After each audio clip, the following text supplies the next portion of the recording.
નમસ્કાર, આપ જોઈ રહ્યા છો TV13 નું ડિજિટલ પ્લેટફોર્મ અને આપની સાથે હું છું તોરલ। આજે વેલેન્ટાઇન્સ ડે ની ઉજવણી સમગ્ર દેશમાં જ્યારે થઈ રહી છે ત્યારે પ્રેમની આ વસંતના પર્વની ઉજવણી TV13 નું ડિજિટલ પ્લેટફોર્મ કરવાનું કેવી રીતે ચૂકી શકે, કેવી રીતે તેમાંથી બાકાત રહી શકે।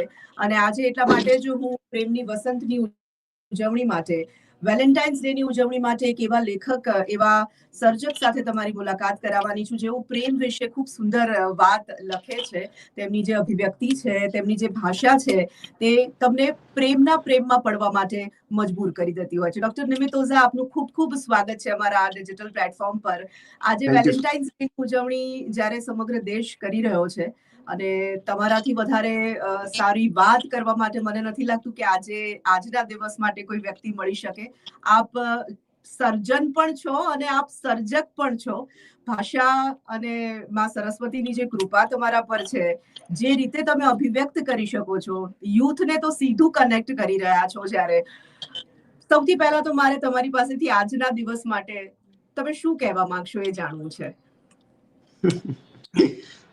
સી ફર્સ્ટ ઓફ ઓલ, મેં કંઈ પ્રેમમાં પીએચડી નથી કર્યું। ધ ઓનલી થિંગ ઇઝ કે મેં થોડી ઘણી અભિવ્યક્તિઓ કરી છે અને જેમ તમે કહ્યું એમ કદાચ હું અભિવ્યક્તિ થોડી પ્રબળ અને સબળ કરી શકતો હોઈશ, પણ એનો અર્થ એવો નથી કે પ્રેમમાં હું પારંગત છું કે મેં કોઈ પદવી મેળવી છે એમાં। એટલે જે કંઈ થોડું ઘણું હું જીવનને સમજ્યો છું, જાણ્યું છે, મેં જે કંઈ વાંચ્યું છે, એના આધારે હું મારા અભિપ્રાયો રજૂ કરતો હોઉં છું। અને એ પ્રેમની બાબતમાં હોય કે પીડાની બાબતમાં, આપણે આપણા વાતાવરણથી થોડા પ્રભાવિત થતા હોઈએ છીએ। અને એ રીતે હું પણ જે કંઈ પુસ્તકોના સંપર્કમાં આવ્યો છું, લોકોના સંપર્કમાં આવ્યો છું, પરિસ્થિતિઓના સંપર્કમાં આવ્યો છું, એના આધારે એક આપણો દ્રષ્ટિકોણ બંધાઈ જતો હોય છે અને એ અનુભૂતિઓના આધારે હું અભિવ્યક્તિ કરતો હોઉં છું।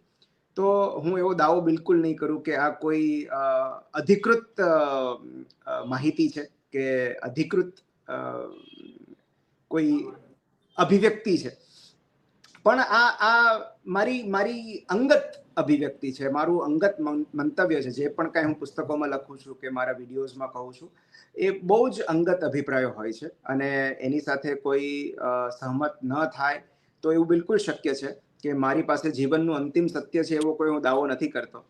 પણ જ્યારે પ્રેમની વાત આવે ત્યારે તો હું એવું કહીશ કે જે વ્યાખ્યાયિત થઈ શકે એ પ્રેમ શું કામનો, અથવા એને આપણે જે વ્યાખ્યાઓમાં જેને બાંધી શકાય, જેને સમાવી શકાય, એ પ્રેમ નિરર્થક છે ઓર એ પ્રેમ મિથ્યા છે। કારણ કે એવું કહેવાય છે કે તમારે પ્રેમને જાણવો છે કે અનુભવવો છે। તો કાં તો તમે પ્રેમ વિશે જ્ઞાન મેળવી શકો, પ્રેમ વિશે નિબંધ લખી શકો, પ્રેમ વિશે પુસ્તક લખી શકો, પ્રેમ વિશે વ્યાખ્યાઓ બનાવી શકો, કાં તો તમે પ્રેમ કરી શકો। એટલે ક્યારેક જાણવામાં આપણે માણવાનું ચૂકી જતા હોઈએ છીએ। તો પ્રેમ એક અનુભૂતિ છે, આપણે બધા જાણીએ છીએ કે it is something which should be felt, અને જે ડિસ્કસ ન કરી શકાય, જે વર્ણવી ન શકાય, એ અવર્ણનીય અનુભૂતિ છે। પણ જો મારે એક જ શબ્દમાં પ્રેમને વ્યાખ્યાયિત કરવાનો હોય તો I would say love is absence of judgment. મતલબ જ્યાં મૂલવણી ન હોય ત્યાં પ્રેમ છે, ઓર જ્યાં પ્રેમ છે ત્યાં મૂલવણી ન હોય। તમે જેને પ્રેમ કરો છો તમે એને જજ નથી કરતા, અને તમે જેને જજ કરો છો એને પ્રેમ નથી કરી શકતા। બિલકુલ। તો બહુ સાદી અને સીધી મારી સમજણ છે કે જ્યાં પ્રેમ હોય ત્યાં જજમેન્ટ ના હોય। ખૂબ સરસ વાત નિમિતભાઈ આપે કરી। મારે એક વાત એ પણ આપની પાસેથી આપના શું વિચારો છે એ જાણવું છે કે પ્રેમ તો શાશ્વત છે, પ્રેમ તો સદીઓથી લોકો કરતા આવ્યા છે અને સદીઓ સુધી કરતા રહેવાના છે। સ્વાભાવિક હવેની જે જનરેશન છે, હવેના જે લોકો છે, મને લાગે છે પ્રેમ એનો એ છે, પરંતુ અભિવ્યક્તિ બદલાઈ ગઈ છે, કદાચ માધ્યમો બદલાઈ ગયા છે। તો આ બદલાયેલા સમયમાં બદલાયેલો પ્રેમ તો હું નહીં કહું, પણ આ બદલાયેલા સમયમાં જે પ્રેમ અને એની જે અભિવ્યક્તિ છે કે એનું જે રજૂ કરવાનું માધ્યમ છે કે જે પદ્ધતિ છે એના વિશે આપનું શું કહેવું છે? જી, પ્રેમ તો તમે કહ્યું એમ બદલાતો નથી. પ્રેમ તો એનો એ જ રહેશે. પણ એક અત્યારના જે સંજોગો છે એના સંદર્ભમાં હું પ્રેમને અલગ રીતે જોઉં છું. કારણ કે અત્યારે પ્રોબ્લેમ ઓફ પ્લેન્ટી છે. આપણી પાસે ખૂબ બધા વિકલ્પો છે, અને જ્યાં ખૂબ બધા વિકલ્પો હોય ત્યાં પ્રેમ હંમેશા અસ્થાયી અને અસ્થિર રહેતો હોય છે, અસુરક્ષિત રહેતો હોય છે, અસલામત રહેતો હોય છે. અને એટલે કારણ કે તમે જુઓ કે અત્યારે કોઈની સાથે કનેક્ટ થવું કેટલું ઇઝી છે, કેટલું સરળ છે. અને જ્યાં જે યુગમાં તમે કોઈની સાથે બહુ સરળતાથી જોડાઈ શકો છો, એ યુગમાં એ જોડાણ બહુ સરળતાથી તૂટી પણ શકે છે. તો એક પહેલાનો સમય હતો કે જ્યારે પ્રેમની અભિવ્યક્તિ કરવા માટે તમારે કેટલી બધી રાહ જોવી પડતી, અથવા કોઈનો નંબર મેળવવા માટે કેટલો બધો સમય લાગતો. અને તમે પ્રેમપત્ર હોય કે SMS હોય કે તમે એને કાગળમાં એને ચિઠ્ઠી લખીને એની પાસે મોકલો, પ્રેમની અભિવ્યક્તિ કરવામાં કેટલો સમય લાગી જતો. તો કોઈ વ્યક્તિ સુધી પહોંચવામાં જ ખાસો સમય લાગતો. એ સમય અત્યારે બિલકુલ નથી લાગતો. પ્રેમની અભિવ્યક્તિ કરવી હવે સેકન્ડ્સનું કામ છે. કોઈની સાથે જોડાવવું, એ મિત્રતા દ્વારા હોય કે પ્રેમ દ્વારા હોય, એ હવે બહુ અઘરું નથી રહ્યું. ઇવન તમે કોઈનો નંબર ન જાણતા હો, માત્ર નામ ખબર હોય તોય તમે એને શોધી લો છો સોશિયલ મીડિયામાં. તો કોઈની સાથે કનેક્ટ થવું બહુ જ ઇઝી થઈ ગયું છે. અને કોઈની સાથે કનેક્ટ થવું જેટલું ઇઝી, એટલું જ એની સાથે ડિસ્કનેક્શન પણ ઇઝી. અને માટે પ્રેમ કરવો સરળ થઈ ગયો છે, ટકાવી રાખવો અઘરો થઈ ચૂક્યો છે. જી બિલકુલ. નિમિતભાઈ, તમે ક્યાંક એવું લખ્યું હતું અને મને લાગે છે તમે ક્યાંક એવું કહ્યું હતું, મેં હમણાં જ જ્યારે સાંભળ્યું ત્યારે મને એવું લાગ્યું કે ફિલ્મોમાં એવું ખાસ કરીને બતાવી દેવામાં આવ્યું છે કે બે અલગ અલગ પાત્રો જે અપૂર્ણ છે અને પછી ભેગા થાય છે, પછી એ પૂર્ણ થાય છે. તમે બહુ સરસ રીતે આખી વાતને મૂકી હતી. મને લાગે છે દર્શકો માટે ફરી એક વખત આપણે વાત એટલા માટે મૂકીએ કારણ કે તમે એમાં બહુ સરસ વાત કરી છે કે પૂર્ણતાનો અહેસાસ જે કરાવે એ પ્રિયજન હોય છે. એમ તમે અપૂર્ણ નથી, તમે સંપૂર્ણ છો. અને એ સંપૂર્ણની સાથે સંપૂર્ણ જ્યારે ભળે છે ત્યારે મને લાગે છે કે એ કદાચ પ્રિયજન સાચો પ્રિયજન હશે. જી, હું એવું કહીશ કે જે આપણું વિસ્તરણ કરે એ આપણો પ્રિય છે. કારણ કે આપણે અપૂર્ણ છીએ જ નહીં. કોઈ જીવ અપૂર્ણ નથી. આ સંપૂર્ણ જીવ છે. અને જ્યારે આપણું અવતરણ થયું છે ત્યારે એવી કોઈ શરતો કે એવા નિયમો નહોતા કે એવી સૂચના નહોતી કે તમે એક અપૂર્ણ જીવ છો અને તમારો બાકી વધેલો ટુકડો, બાકી રહેલો ટુકડો તમે શોધી કાઢજો. પણ હકીકતમાં આપણે એક સંપૂર્ણ જીવ છીએ, અને એની પૂર્ણતા કરવા માટે ક્યારેય કોઈ વ્યક્તિની જરૂર નથી હોતી. તો જે આપણને પૂર્ણ કરે નહીં, પણ જે આપણું વિસ્તરણ કરે, જે આપણી ચેતનાનું વિસ્તરણ કરે, જે આપણી સમજણનું વિસ્તરણ કરે, તો એ જે આપણને પરિપક્વ બનાવે, એ આપણા પ્રિયજન હોય. તો આપણે પૂર્ણ જ છીએ, પણ જે આપણને એક્સપાન્ડ કરે છે, જે આપણને ગ્રો કરે છે, જે આપણને પરિપક્વ કરે છે, જે આપણને સ્ટેબલ બનાવે છે, સ્થિર બનાવે છે, એ પ્રિયજન છે. તો પ્રેમમાં એ અસ્થિર પ્રેમ એ શરૂઆતમાં બહુ જ રોમાંચક હોય છે, પણ એ ધીરે ધીરે એ અસ્થિરતા પછી આપણને દઝાડવા લાગે છે. એટલે પ્રેમ એ છે જે સ્થિરતા બક્ષે છે, જે સ્થાયિત્વ બક્ષે છે. તો એ ધીમી આંચે જે આપણને હૂંફ આપે એવા પ્રેમની આપણને ઝંખના હોય છે, જે દઝાડે એવા પ્રેમની નહીં. એટલે પ્રેમ એ છે કે જે સ્ટેબિલિટી આપે છે આપણને, જે આપણને સુરક્ષિત હોવાનો અનુભવ કરાવે છે, જે શાંત હોવાનો અનુભવ કરાવે છે, જે અસ્થાયીપણું આપે છે, જે અજંપો આપે છે, જે અસ્થિરતા આપે છે. એ પ્રેમ કઈ રીતે હોઈ શકે? બદલાયેલા સમયમાં મનમિતભાઈ, જેમ તમે શરૂઆતમાં કહ્યું કે જોડાવું પણ કનેક્ટ બહુ જલ્દી થઈ જવાય છે, અલગ બહુ જલ્દી થઈ જવાય છે. એક અત્યારે સર્વસામાન્ય પ્રશ્ન આપણે ઘણા વર્ષોથી, છેલ્લા વર્ષોમાં ખાસ કરીને જોઈ રહ્યા છીએ કે પોઝેસિવનેસ ના નામ પર જે રીતે ટોક્સિક રિલેશનશિપ્સ હવે આપણે જોતા આવ્યા છીએ, અને એનું પ્રમાણ પણ ક્યાંક મને એવું લાગે છે કે થોડું વધ્યું પણ છે. એ પ્રકારના રિલેશનશિપને આપણે શું સાચા અર્થમાં પ્રેમના રિલેશનશિપ કહી શકીએ ખરા? પ્રેમ અને પોઝેસિવનેસની વચ્ચેની જે પાતળી ભેદરેખા છે, એ મને લાગે છે લોકો ક્યાંક સમજવામાં ચૂકી રહ્યા છે. જી બિલકુલ. હું એવું કહીશ કે પ્રેમની શ્રેષ્ઠ અભિવ્યક્તિ આદર છે. તો જો તમે કોઈને જાહેરમાં ઇન્સલ્ટ કરો છો અને એને ખાનગીમાં આઈ લવ યુ કહો છો, તો એ પ્રેમ નથી, એ પ્રપંચ છે. તો જે લોકો તમને આદર નથી આપતા, એ લોકો તમને પ્રેમ કરતા હોવાનો દાવો કઈ રીતે કરી શકે? કારણ કે સૌથી પહેલી જરૂરિયાત આદરની છે. જો કોઈ તમને રિસ્પેક્ટ નથી કરતું, તો એ પ્રેમ કરતા હોવાનો દાવો કઈ રીતે કરી શકે? એટલે અને ટોક્સિક વ્યક્તિ એ નથી કે જે સતત એકધારું ખરાબ વર્તન કરે છે, કે જે મિસબિહેવ કરે છે, કે જે એબ્યુઝ કરે છે. ટોક્સિક રિલેશનશિપ એટલે એ વ્યક્તિ એવી રીતે વર્તે છે કે તમે સમજી નથી શકતા કે આ વ્યક્તિ તમારા માટે સારી છે કે ખરાબ. એ ક્યારેક એટલો બધો પ્રેમ આપે છે અને બીજી ક્ષણે એ તમારું અપમાન કરે છે, કે તમને શારીરિક કે માનસિક ત્રાસ આપે છે. તો તમે કન્ફ્યુઝ થઈ જાવ છો કે તમારે આ રિલેશનશિપમાં રહેવું કે નીકળી જવું. આ વ્યક્તિ તમારા માટે સારી છે કે ખરાબ છે? તો ન તો તમને કોઈ પ્રેમના એક નિર્ધારિત અને નિશ્ચિત જથ્થા તરફ જવા દે છે, ન તો એ પોતે તમને જથ્થો પૂરો પાડે છે, તમને બસ અધવચ્ચે રાખે છે. અને એ ટોક્સિક રિલેશનશિપ છે. ટોક્સિક એનો મતલબ એમ નથી કે સતત એબ્યુઝિવ હોય. ટોક્સિક એટલે એ વચ્ચે વચ્ચે એના પ્રેમના એપિસોડ્સ આવી જાય, પણ એ સિવાય એ તમારી અવગણના, અનાદર અને અત્યાચાર શરૂ રહે.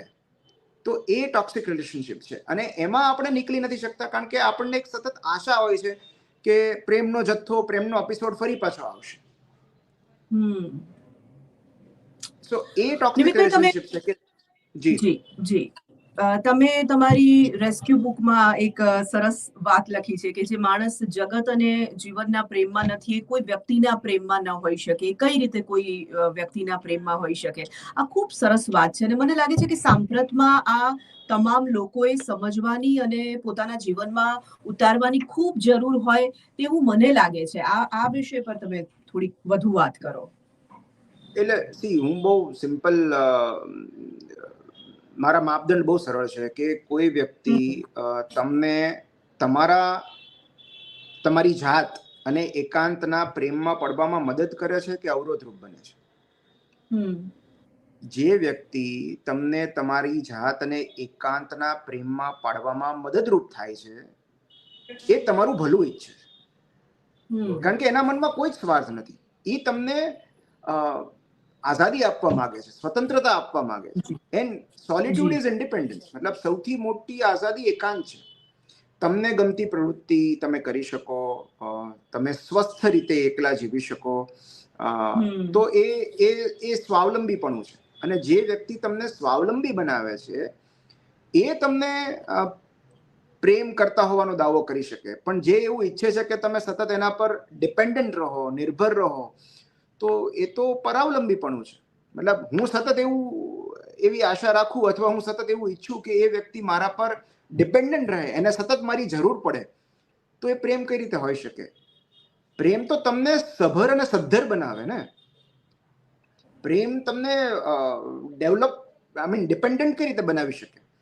તો આઈડિયલી જેમને પ્રેમ કર્યા પછી એ વ્યક્તિની જરૂર જ ન વર્તાય,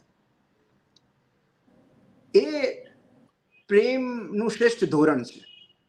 કે તમને એ વ્યક્તિ એટલી બધી સભર બનાવી દે, સદ્ધર બનાવી દે, કે પછી તમને એની જરૂર જ ન પડે. આઈડિયલી આ બહુ આદર્શ અવસ્થા છે. પણ કોઈ વ્યક્તિ તમને એમ્પાવર કરે છે, કે પછી એ તમને નિર્બળ બનાવે છે, અશક્ત બનાવે છે. તો પ્રેમ કરનારી વ્યક્તિ આપણને હંમેશા બળ પૂરું પાડે, આપણને સશક્ત બનાવે. જે આપણને તોડી પાડે, જે આપણો કોન્ફિડન્સ ડાઉન કરે, જે આપણને અશક્ત અને નિર્બળ બનાવે, જે આપણને પરાવલંબી બનાવે, જે આપણને ડિપેન્ડન્ટ બનાવે, એના પર એ પ્રેમ કઈ રીતે હોઈ શકે?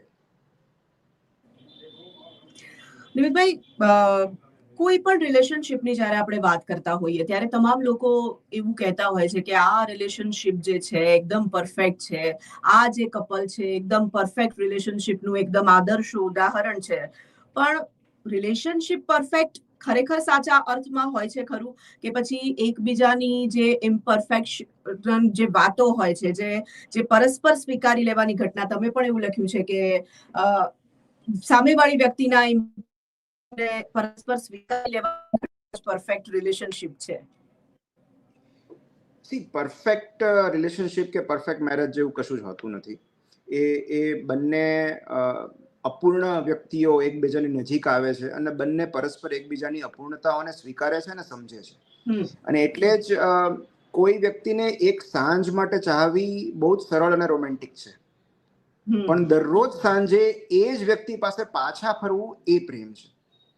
જ્યારે દરરોજ સવારે ઉઠીને તમે એકની એક વ્યક્તિની પસંદગી કરો છો, એ પ્રેમ છે. એમની અપૂર્ણતાઓ, નબળાઈઓ, ખામીઓ જાણતા હોવા છતાં તમે દરરોજ સવારે, દરરોજ સાંજે એની જ પસંદગી કરો છો, એ પ્રેમ છે, અઢળક વિકલ્પો હોવા છતાં.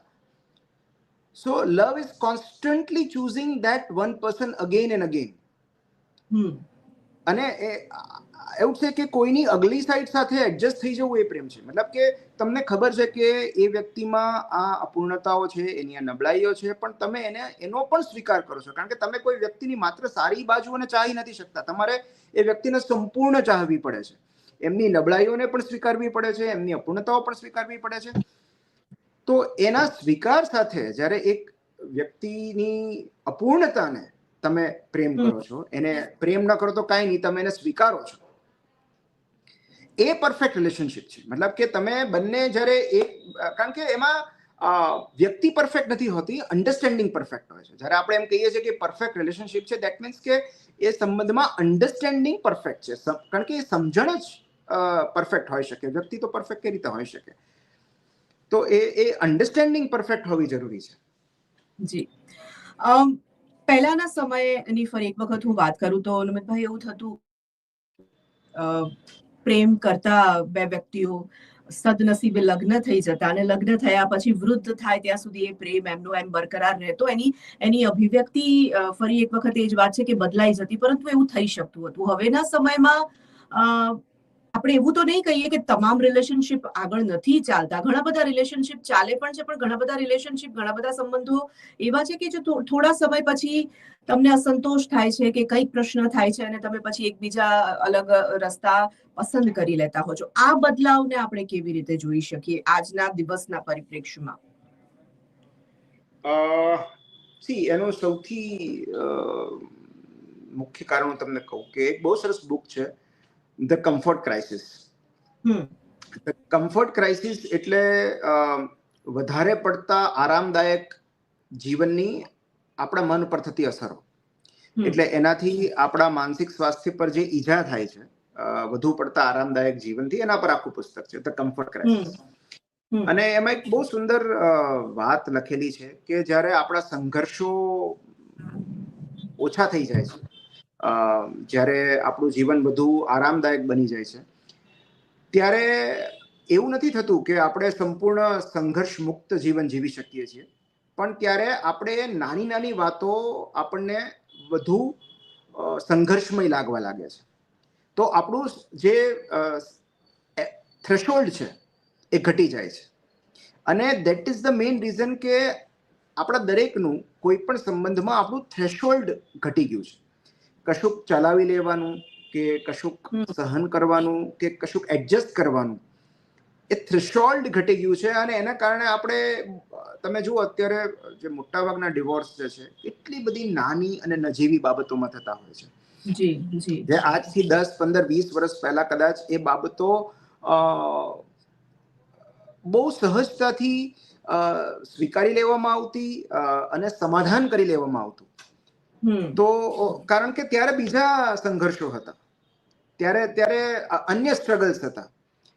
તો જેમ જેમ આપણું જીવન વધારે કમ્ફર્ટેબલ થતું જાય છે તેમ તેમ અમુક બાબતો આપણને અસ્વીકાર્ય થતી જાય છે, અને દેટ ઇઝ વન રીઝન. અને બીજું રીઝન હું એ હંમેશા કહેતો રહું છું કે ક્યારેક આપણે રિલેશનશિપમાં ખોટા ઉદ્દેશ્યથી પ્રવેશીએ છીએ. આપણે મોટા ભાગે એક વસ્તુ સમજવા જેવી છે કે 2 happy individuals make a happy marriage life or a happy relationship. 2 સુખી લોકો એક સુખી લગ્ન જીવન બનાવે છે. જ્યાં સુધી હું દુઃખી છું, અતૃપ્ત છું, અશાંત છું, અને હું એવી આશા રાખું કે કોઈ આવીને મને સુખી કરશે, ત્યાં સુધી હું કોઈ પણ સંબંધમાં ટકી નહીં શકું. તો જ્યાં સુધી તમે કશુંક મેળવી લેવાના ઈરાદા સાથે કોઈ સંબંધમાં પ્રવેશો છો, એ સંબંધમાં ડિઝાસ્ટર જ થવાનો છે. તો આપણે સમજવું જરૂરી છે કે જ્યાં સુધી હું મારી જાતને સુખ, શાંતિ ન આપી શકું, ત્યાં સુધી આ જગતમાં એવી કોઈ રોમેન્ટિક રિલેશનશિપ નથી જે આવીને મને સમૃદ્ધ કરશે કે મારો ઉદ્ધાર કરશે. સો સુખી કરવાના ઈરાદાથી કે સુખી કરવાની અપેક્ષાથી કોઈ રિલેશનશિપમાં ઝંપલાવવું એ દુઃખી થવાની શોર્ટ ફોર્મ્યુલા છે. કારણ કે અન્ય પાસે એવું કશું જ નથી, એવી કોઈ ચમત્કારિક લાગણી નથી કે જે તમારી અંદર ના હોય. કોઈ એવું તમને કશું જ નથી આપી દેવાનું જે તમારી પોતાની પાસે ના હોય.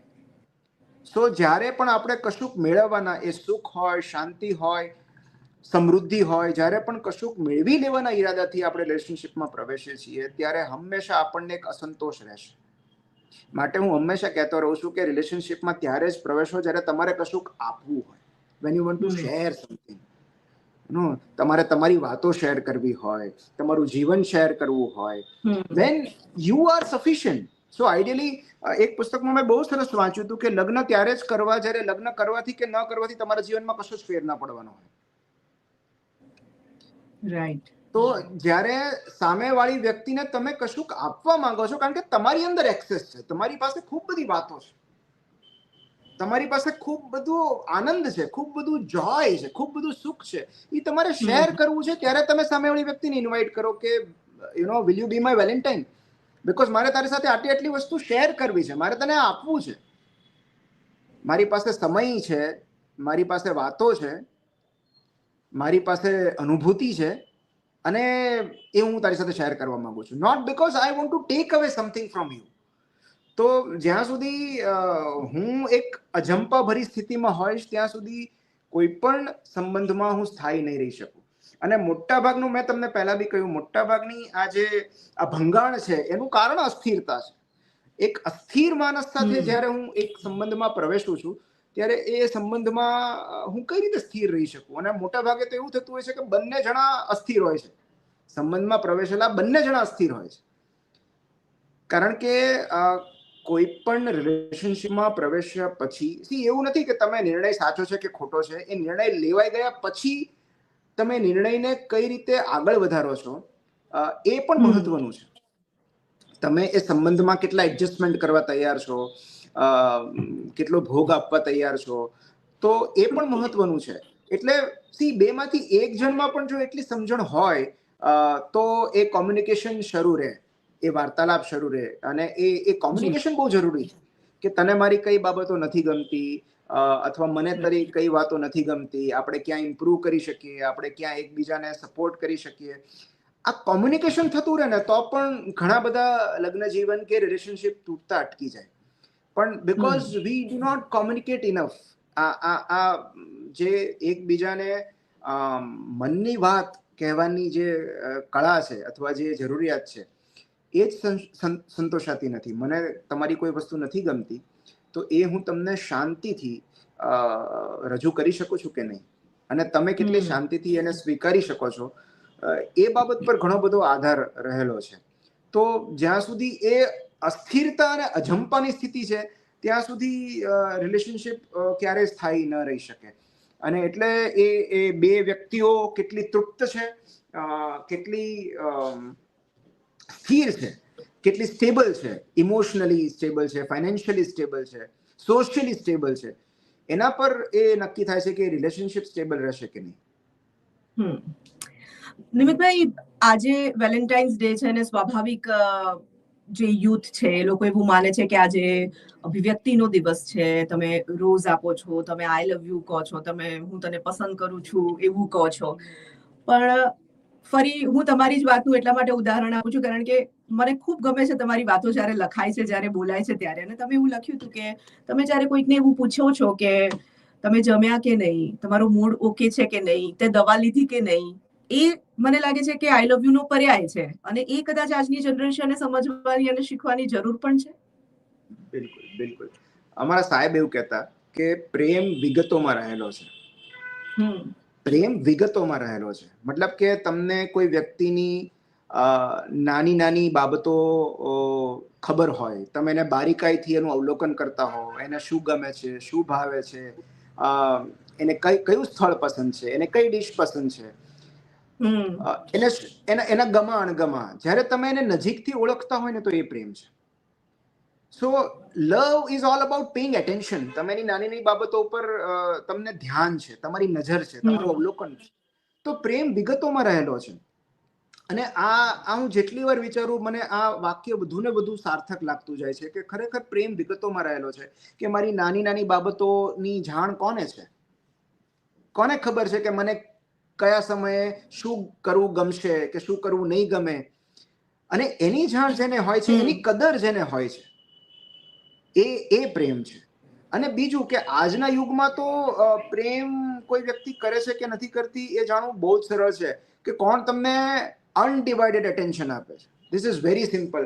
મારો ફોન બાજુમાં મૂકી અને હું તમને અડધી કલાક સાંભળી શકું છું. આજના યુગની સૌથી મોટી ઉદારતા એ ધ્યાન છે, એટેન્શન છે. કારણ કે અત્યારે આપણે એવા જ યુગમાં જીવીએ છીએ જ્યાં સૌથી વધારે અછત અને તંગી હોય તો એ એટેન્શનની છે. લોકો પાસે લોકોનું એટેન્શન એટલું બધું ટૂંકું છે કે કોઈ સામેવાળી વ્યક્તિને ઇવન ડેટ પર જનારા લોકો પણ પોતપોતાના ફોનમાં વ્યસ્ત હોય છે. વક્રતા એ છે. સો તમે કોઈ વ્યક્તિને સમય આપવાના, ડેટ તો આમ તો તારીખ, ચલો તારીખ નથી આપતા, તમે સમય આપો છો 1 કલાકનો, પણ કોઈને સમય આપવાના ઈરાદાથી તમે 1 કલાક કોઈ જગ્યાએ જાઓ છો, ત્યાં પણ તમે એમને સંપૂર્ણ સમય નથી આપી શકતા. એનાથી મોટી કરુણતા બીજી કઈ હોઈ શકે? તો it is all about ears, empathy, encouragement. આ બધા પ્રેમના સ્વરૂપો છે.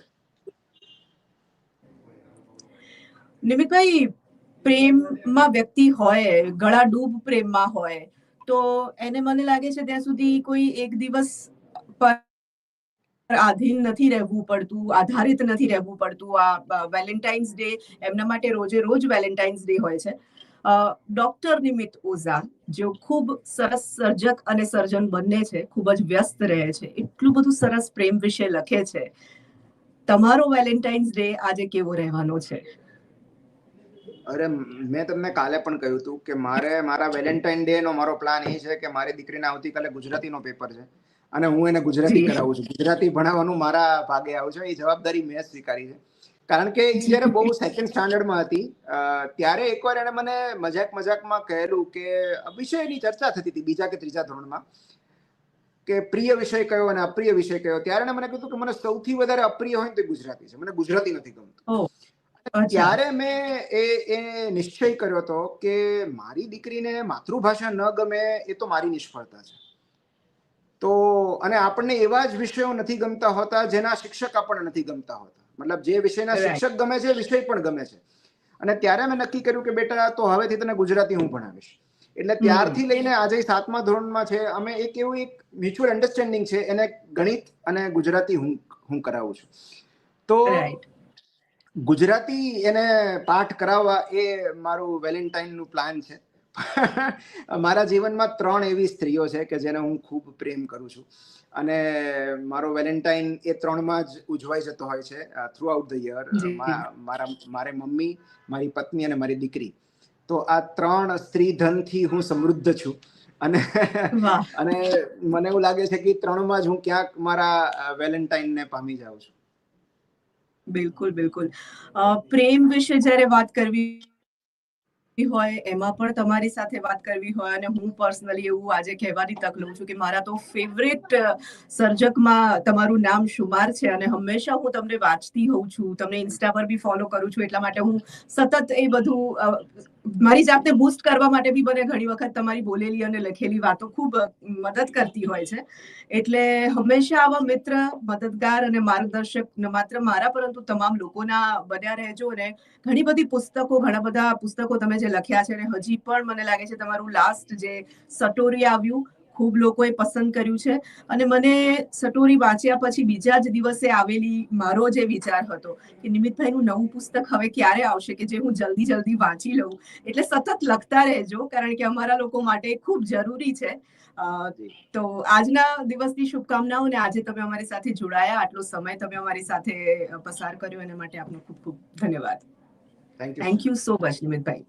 તો પ્રેમના વસંતની જીવનમાં બારે માસ શુભકામનાઓ આપને આપીએ છીએ કે આપની પ્રેમની વસંત જીવનમાં હંમેશા આવી રીતે બારે માસ રહે. પ્રેમની વસંત વેલેન્ટાઇન્સ ડે સ્પેશિયલ આજે આપણે આ વિષય પર વાત કરી રહ્યા હતા. પ્રેમ એક એવી અનુભૂતિ છે કે જેના વિશે જેટલી વાત કરીએ એટલી ઓછી છે.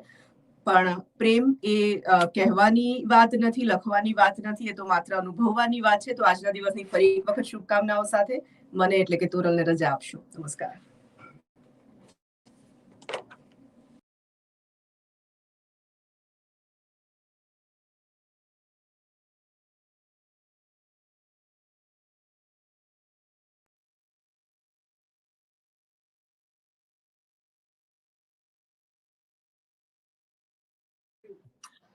નમસ્કાર, આપ જોઈ રહ્યા છો TV13 નું ડિજિટલ પ્લેટફોર્મ, અને આપની સાથે હું છું તોરલ. આજે વેલેન્ટાઇન્સ ડે ની ઉજવણી સમગ્ર દેશમાં જ્યારે થઈ રહી છે, ત્યારે પ્રેમની આ વસંતના પર્વની ઉજવણી TV13 નું ડિજિટલ પ્લેટફોર્મ કરવાનું કેવી રીતે ચૂકી શકે, કેવી રીતે તેમાંથી બાકાત રહી શકે. અને આજે એટલા માટે જ હું પ્રેમની વસંતની ઉજવણી માટે, વેલેન્ટાઇન્સ ડે ની ઉજવણી માટે એક એવા લેખક, એવા સર્જક સાથે તમારી મુલાકાત કરાવવાની છું, જેઓ પ્રેમ વિશે ખૂબ સુંદર વાત લખે છે.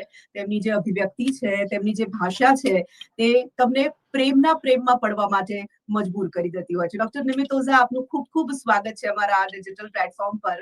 આજે વેલેન્ટાઇન્સ ડે ઉજવણી જ્યારે સમગ્ર દેશ કરી રહ્યો છે, અને તમારાથી વધારે સારી વાત કરવા માટે મને નથી લાગતું કે આજના દિવસ માટે કોઈ વ્યક્તિ મળી શકે. આપ સર્જન પણ છો અને આપ સર્જક પણ છો. ભાષા અને માં સરસ્વતીની જે કૃપા તમારા પર છે, જે રીતે તમે અભિવ્યક્ત કરી શકો છો, યુથને તો સીધું કનેક્ટ કરી રહ્યા છો. જ્યારે સૌથી પહેલા તો મારે તમારી પાસેથી આજના દિવસ માટે તમે શું કહેવા માંગશો એ જાણવું છે. સી, ફર્સ્ટ ઓફ ઓલ, મેં કઈ પ્રેમમાં પીએચડી નથી કર્યું. ધ ઓનલી થિંગ ઇઝ કે મેં થોડી ઘણી અભિવ્યક્તિઓ કરી છે, અને જેમ તમે કહ્યું એમ કદાચ હું અભિવ્યક્તિ થોડી પ્રબળ અને સબળ કરી શકતો હોઈશ, પણ એનો અર્થ એવો નથી કે પ્રેમમાં હું પારંગત છું કે મેં કોઈ પદવી મેળવી છે એમાં. એટલે જે કંઈ થોડું ઘણું હું જીવનને સમજ્યો છું, જાણ્યું છે, મેં જે કંઈ વાંચ્યું છે, એના આધારે હું મારા અભિપ્રાયો રજૂ કરતો હોઉં છું. અને એ પ્રેમની બાબતમાં હોય કે પીડાની બાબતમાં, આપણે આપણા વાતાવરણથી થોડા પ્રભાવિત થતા હોઈએ છીએ. અને એ રીતે હું પણ જે કંઈ પુસ્તકોના સંપર્કમાં આવ્યો છું, લોકોના સંપર્કમાં આવ્યો છું, પરિસ્થિતિઓના સંપર્કમાં આવ્યો છું, એના આધારે એક આપણો દ્રષ્ટિકોણ બંધાઈ જતો હોય છે, અને એ અનુભૂતિઓના આધારે હું અભિવ્યક્તિ કરતો હોઉં છું. તો હું એવો દાવો બિલકુલ નહીં કરું કે આ કોઈ અધિકૃત માહિતી છે કે અધિકૃત કોઈ અભિવ્યક્તિ છે, પણ આ મારી અંગત અભિવ્યક્તિ છે, મારું અંગત મંતવ્ય છે. જે પણ કાંઈ હું પુસ્તકોમાં લખું છું કે મારા વિડીયોઝમાં કહું છું, એ બહુ જ અંગત અભિપ્રાયો હોય છે, અને એની સાથે કોઈ સહમત ન થાય તો એવું બિલકુલ શક્ય છે કે મારી પાસે જીવનનું અંતિમ સત્ય છે એવો કોઈ હું દાવો નથી કરતો. પણ જ્યારે પ્રેમની વાત આવે ત્યારે તો હું એવું કહીશ કે જે વ્યાખ્યાયિત થઈ શકે એ પ્રેમ શું કામનો અથવા એને આપણે જે વ્યાખ્યાઓમાં જેને બાંધી શકાય, જેને સમાવી શકાય, એ પ્રેમ નિરર્થક છે ઓર એ પ્રેમ મિથ્યા છે. કારણ કે એવું કહેવાય છે કે તમારે પ્રેમને જાણવો છે કે અનુભવવો છે.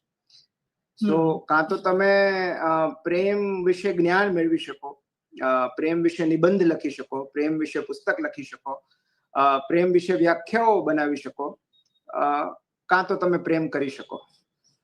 એટલે ક્યારેક જાણવામાં આપણે માણવાનું ચૂકી જતા હોઈએ છીએ. તો પ્રેમ એક અનુભૂતિ છે, આપણે બધા જાણીએ છીએ કે it is something which should be felt, અને જે ડિસ્કસ ન કરી શકાય, જે વર્ણવી ન શકાય, એ અવર્ણનીય અનુભૂતિ છે. પણ જો મારે એક જ શબ્દમાં પ્રેમને વ્યાખ્યાયિત કરવાનો હોય તો I would say love is absence of judgment. મતલબ જ્યાં મૂલવણી ન હોય ત્યાં પ્રેમ છે, ઓર જ્યાં પ્રેમ છે ત્યાં મૂલવણી ન હોય. તમે જેને પ્રેમ કરો છો તમે એને જજ નથી કરતા, અને તમે જેને જજ કરો છો એને પ્રેમ નથી કરી શકતા.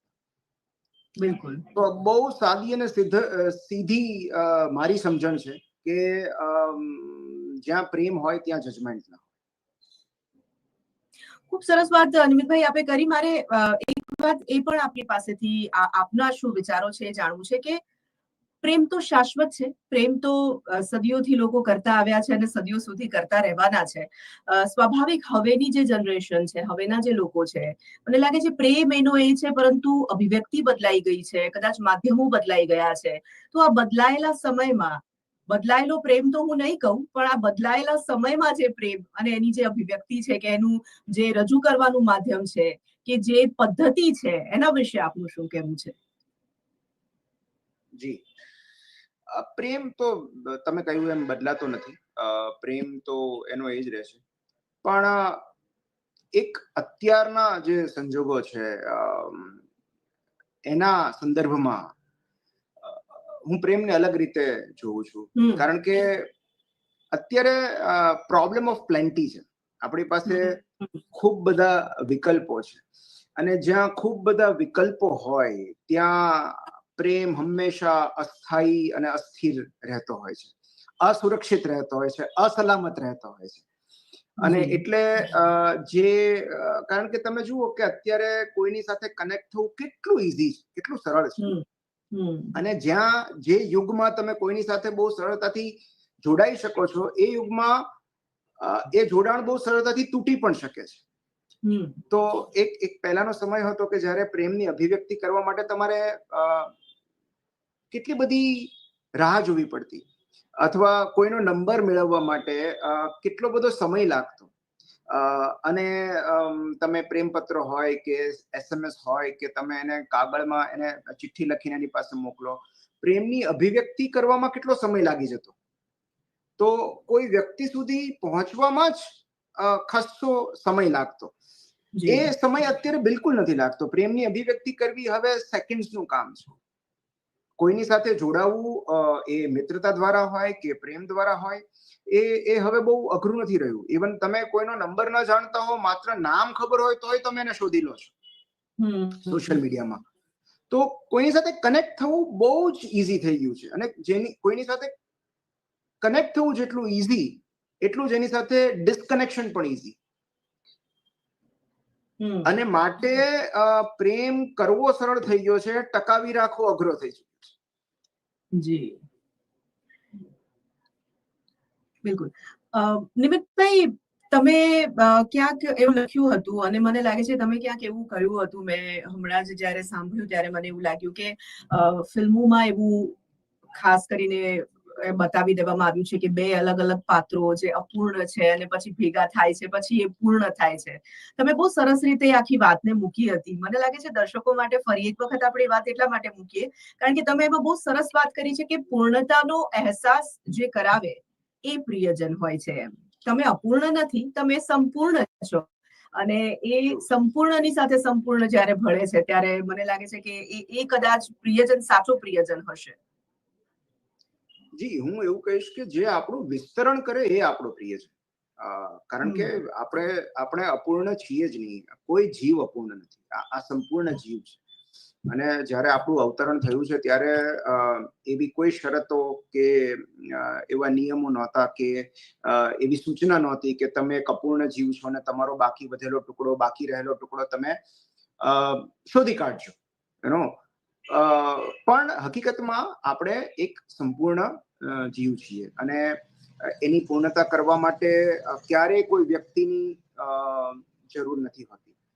તો જે આપણને પૂર્ણ કરે નહીં, પણ જે આપણું વિસ્તરણ કરે, જે આપણી ચેતનાનું વિસ્તરણ કરે, જે આપણી સમજણનું વિસ્તરણ કરે, તો એ જે આપણને પરિપક્વ બનાવે, એ આપણા પ્રિયજન હોય. તો આપણે પૂર્ણ જ છીએ, પણ જે આપણને એક્સપાન્ડ કરે છે, જે આપણને ગ્રો કરે છે, જે આપણને પરિપક્વ કરે છે, જે આપણને સ્ટેબલ બનાવે છે, સ્થિર બનાવે છે, એ પ્રિયજન છે. તો પ્રેમમાં એ અસ્થિર પ્રેમ જે એ શરૂઆતમાં બહુ જ રોમાંચક હોય છે, પણ એ ધીરે ધીરે એ અસ્થિરતા પછી આપણને દજાડવા લાગે છે. એટલે પ્રેમ એ છે જે સ્થિરતા બક્ષે છે, જે સ્થાયિત્વ બક્ષે છે. તો એ ધીમી આંચે જે આપણને હૂંફ આપે એવા પ્રેમની આપણને ઝંખના હોય છે, જે દજાડે એવા પ્રેમની નહીં. એટલે પ્રેમ એ છે કે જે સ્ટેબિલિટી આપે છે આપણને, જે આપણને સુરક્ષિત હોવાનો અનુભવ કરાવે છે, જે શાંત હોવાનો અનુભવ કરાવે છે, જે અસ્થાયીપણું આપે છે, જે અજંપો આપે છે, જે અસ્થિરતા આપે છે. એ પ્રેમ કઈ રીતે હોઈ શકે? બદલાયેલા સમયમાં મનમિતભાઈ, જેમ તમે શરૂઆતમાં કહ્યું કે જોડાવું પણ કનેક્ટ બહુ જલ્દી થઈ જવાય છે, અલગ બહુ જલ્દી થઈ જવાય છે.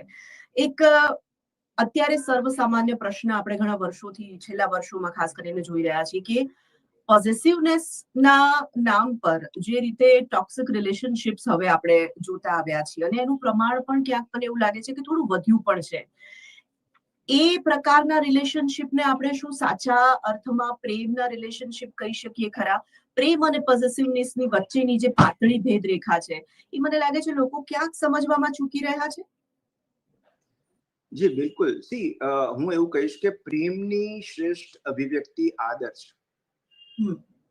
તો જો તમે કોઈને જાહેરમાં ઇન્સલ્ટ કરો છો અને એને ખાનગીમાં આઈ લવ યુ કહો છો, તો એ પ્રેમ નથી, એ પ્રપંચ છે.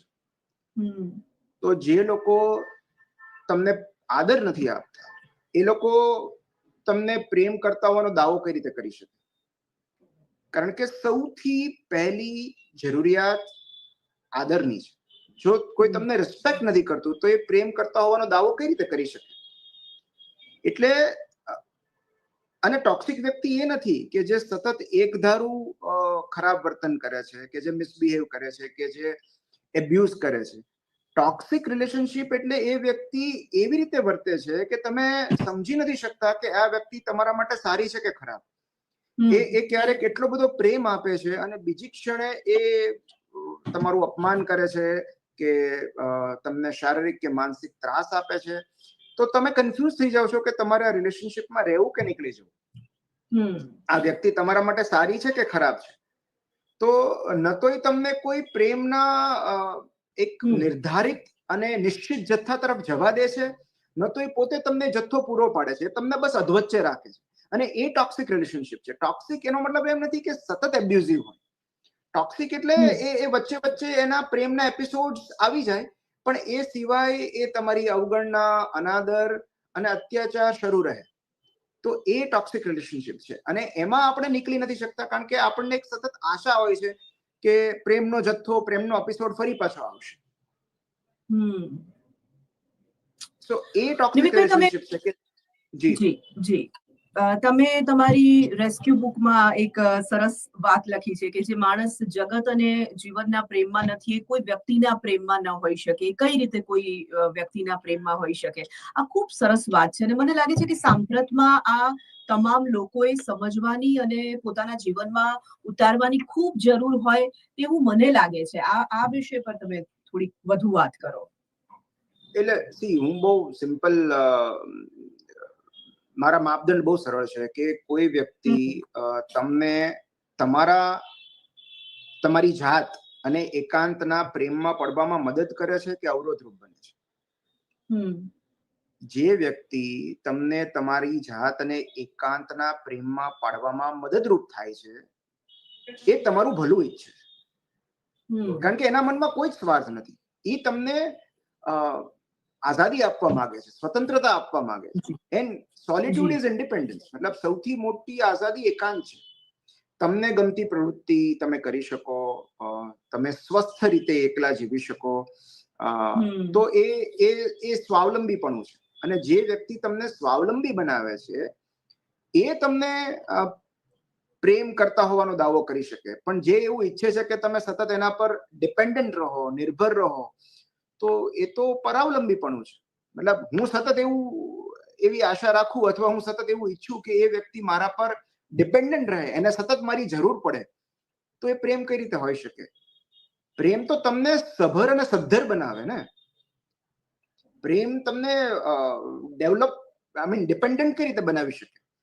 તો આઈડિયલી જેમને પ્રેમ કર્યા પછી એ વ્યક્તિની જરૂર જ ન વર્તાય,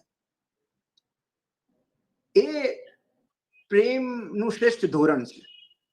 કે તમને એ વ્યક્તિ એટલી બધી સભર બનાવી દે, સદ્ધર બનાવી દે કે પછી તમને એની જરૂર જ ન પડે. આઈડિયલી આ બહુ આદર્શ અવસ્થા છે. પણ કોઈ વ્યક્તિ તમને એમ્પાવર કરે છે કે પછી એ તમને નિર્બળ બનાવે છે, અશક્ત બનાવે છે. તો પ્રેમ કરનારી વ્યક્તિ આપણને હંમેશા બળ પૂરું પાડે, આપણને સશક્ત બનાવે. જે આપણને તોડી પાડે, જે આપણો કોન્ફિડન્સ ડાઉન કરે, જે આપણને અશક્ત અને નિર્બળ બનાવે, જે આપણને પરાવલંબી બનાવે, જે આપણને ડિપેન્ડન્ટ બનાવે, એના પર એ પ્રેમ કઈ રીતે હોઈ શકે? નિમિતભાઈ, કોઈ પણ રિલેશનશિપની જ્યારે આપણે વાત કરતા હોઈએ ત્યારે તમામ લોકો એવું કહેતા હોય છે કે આ રિલેશનશિપ જે છે એકદમ પરફેક્ટ છે, આ જે કપલ છે એકદમ પરફેક્ટ રિલેશનશિપનું એકદમ આદર્શ ઉદાહરણ છે. પણ રિલેશનશિપ પરફેક્ટ ખરેખર સાચા અર્થમાં હોય છે ખરું, કે પછી એકબીજાની જે ઇમ્પરફેક્શન જે વાતો હોય છે, જે પરસ્પર સ્વીકારી લેવાની ઘટના, તમે પણ એવું લખ્યું છે કે સામેવાળી વ્યક્તિના પરસ્પર સ્વીકારી લેવા પરફેક્ટ રિલેશનશિપ છે? પરફેક્ટ રિલેશનશિપ કે પરફેક્ટ મેરેજ જેવું કશું જ હોતું નથી. એ બંને અપૂર્ણ વ્યક્તિઓ એકબીજાની નજીક આવે છે અને બંને પરસ્પર એકબીજાની અપૂર્ણતાઓને સ્વીકારે છે અને સમજે છે. અને એટલે જ કોઈ વ્યક્તિને એક સાંજ માટે ચાહવી બહુ જ સરળ અને રોમેન્ટિક છે, પણ દરરોજ સાંજે એ જ વ્યક્તિ પાસે પાછા ફરવું એ પ્રેમ છે. જ્યારે દરરોજ સવારે ઉઠીને તમે એકની એક વ્યક્તિની પસંદગી કરો છો, એ પ્રેમ છે.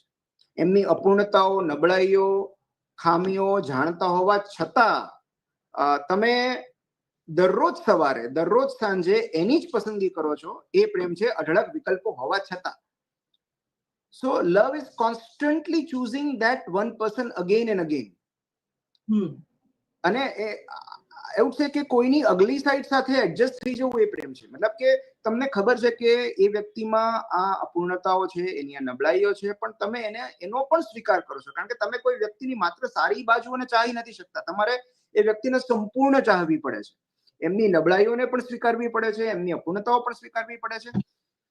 તો એના સ્વીકાર સાથે જ્યારે એક વ્યક્તિની અપૂર્ણતાને તમે પ્રેમ કરો છો, એને પ્રેમ ન કરો તો કાંઈ નહીં, તમે એને સ્વીકારો છો, એ પરફેક્ટ રિલેશનશિપ છે. મતલબ કે તમે બંને જ્યારે કારણ કે એમાં વ્યક્તિ પરફેક્ટ નથી હોતી, અન્ડરસ્ટેન્ડિંગ પરફેક્ટ હોય છે. જ્યારે આપણે એમ કહીએ છીએ કે પરફેક્ટ રિલેશનશિપ છે, દેટ મીન્સ કે એ સંબંધમાં અન્ડરસ્ટેન્ડિંગ પરફેક્ટ છે, કારણ કે એ સમજણ જ પરફેક્ટ હોઈ શકે. વ્યક્તિ તો પરફેક્ટ કઈ રીતે હોઈ શકે? તો એ અન્ડરસ્ટેન્ડિંગ પરફેક્ટ હોવી જરૂરી છે. જી. પહેલાના સમયની ફરી એક વખત હું વાત કરું તો નિમિતભાઈ, એવું થતું પ્રેમ કરતા બે વ્યક્તિઓ સદનસીબે લગ્ન થઈ જતા અને લગ્ન થયા પછી વૃદ્ધ થાય ત્યાં સુધી એ પ્રેમ એમનો એમ બરકરાર રહેતો. એની અભિવ્યક્તિ ફરી એક વખત એ જ વાત છે કે બદલાઈ જતી, પરંતુ એવું થઈ શકતું હતું. હવેના સમયમાં આપણે એવું તો નહીં કહીએ કે તમામ રિલેશનશિપ આગળ નથી ચાલતા. ઘણા બધા રિલેશનશિપ ચાલે પણ છે, પણ ઘણા બધા રિલેશનશિપ, ઘણા બધા સંબંધો એવા છે કે જે થોડા સમય પછી તમને અસંતોષ થાય છે કે કંઈક પ્રશ્ન થાય છે અને તમે પછી એકબીજા અલગ રસ્તા પસંદ કરી લેતા હો છો. આ બદલાવને આપણે કેવી રીતે જોઈ શકીએ આજના દિવસના પરિપ્રેક્ષ્યમાં?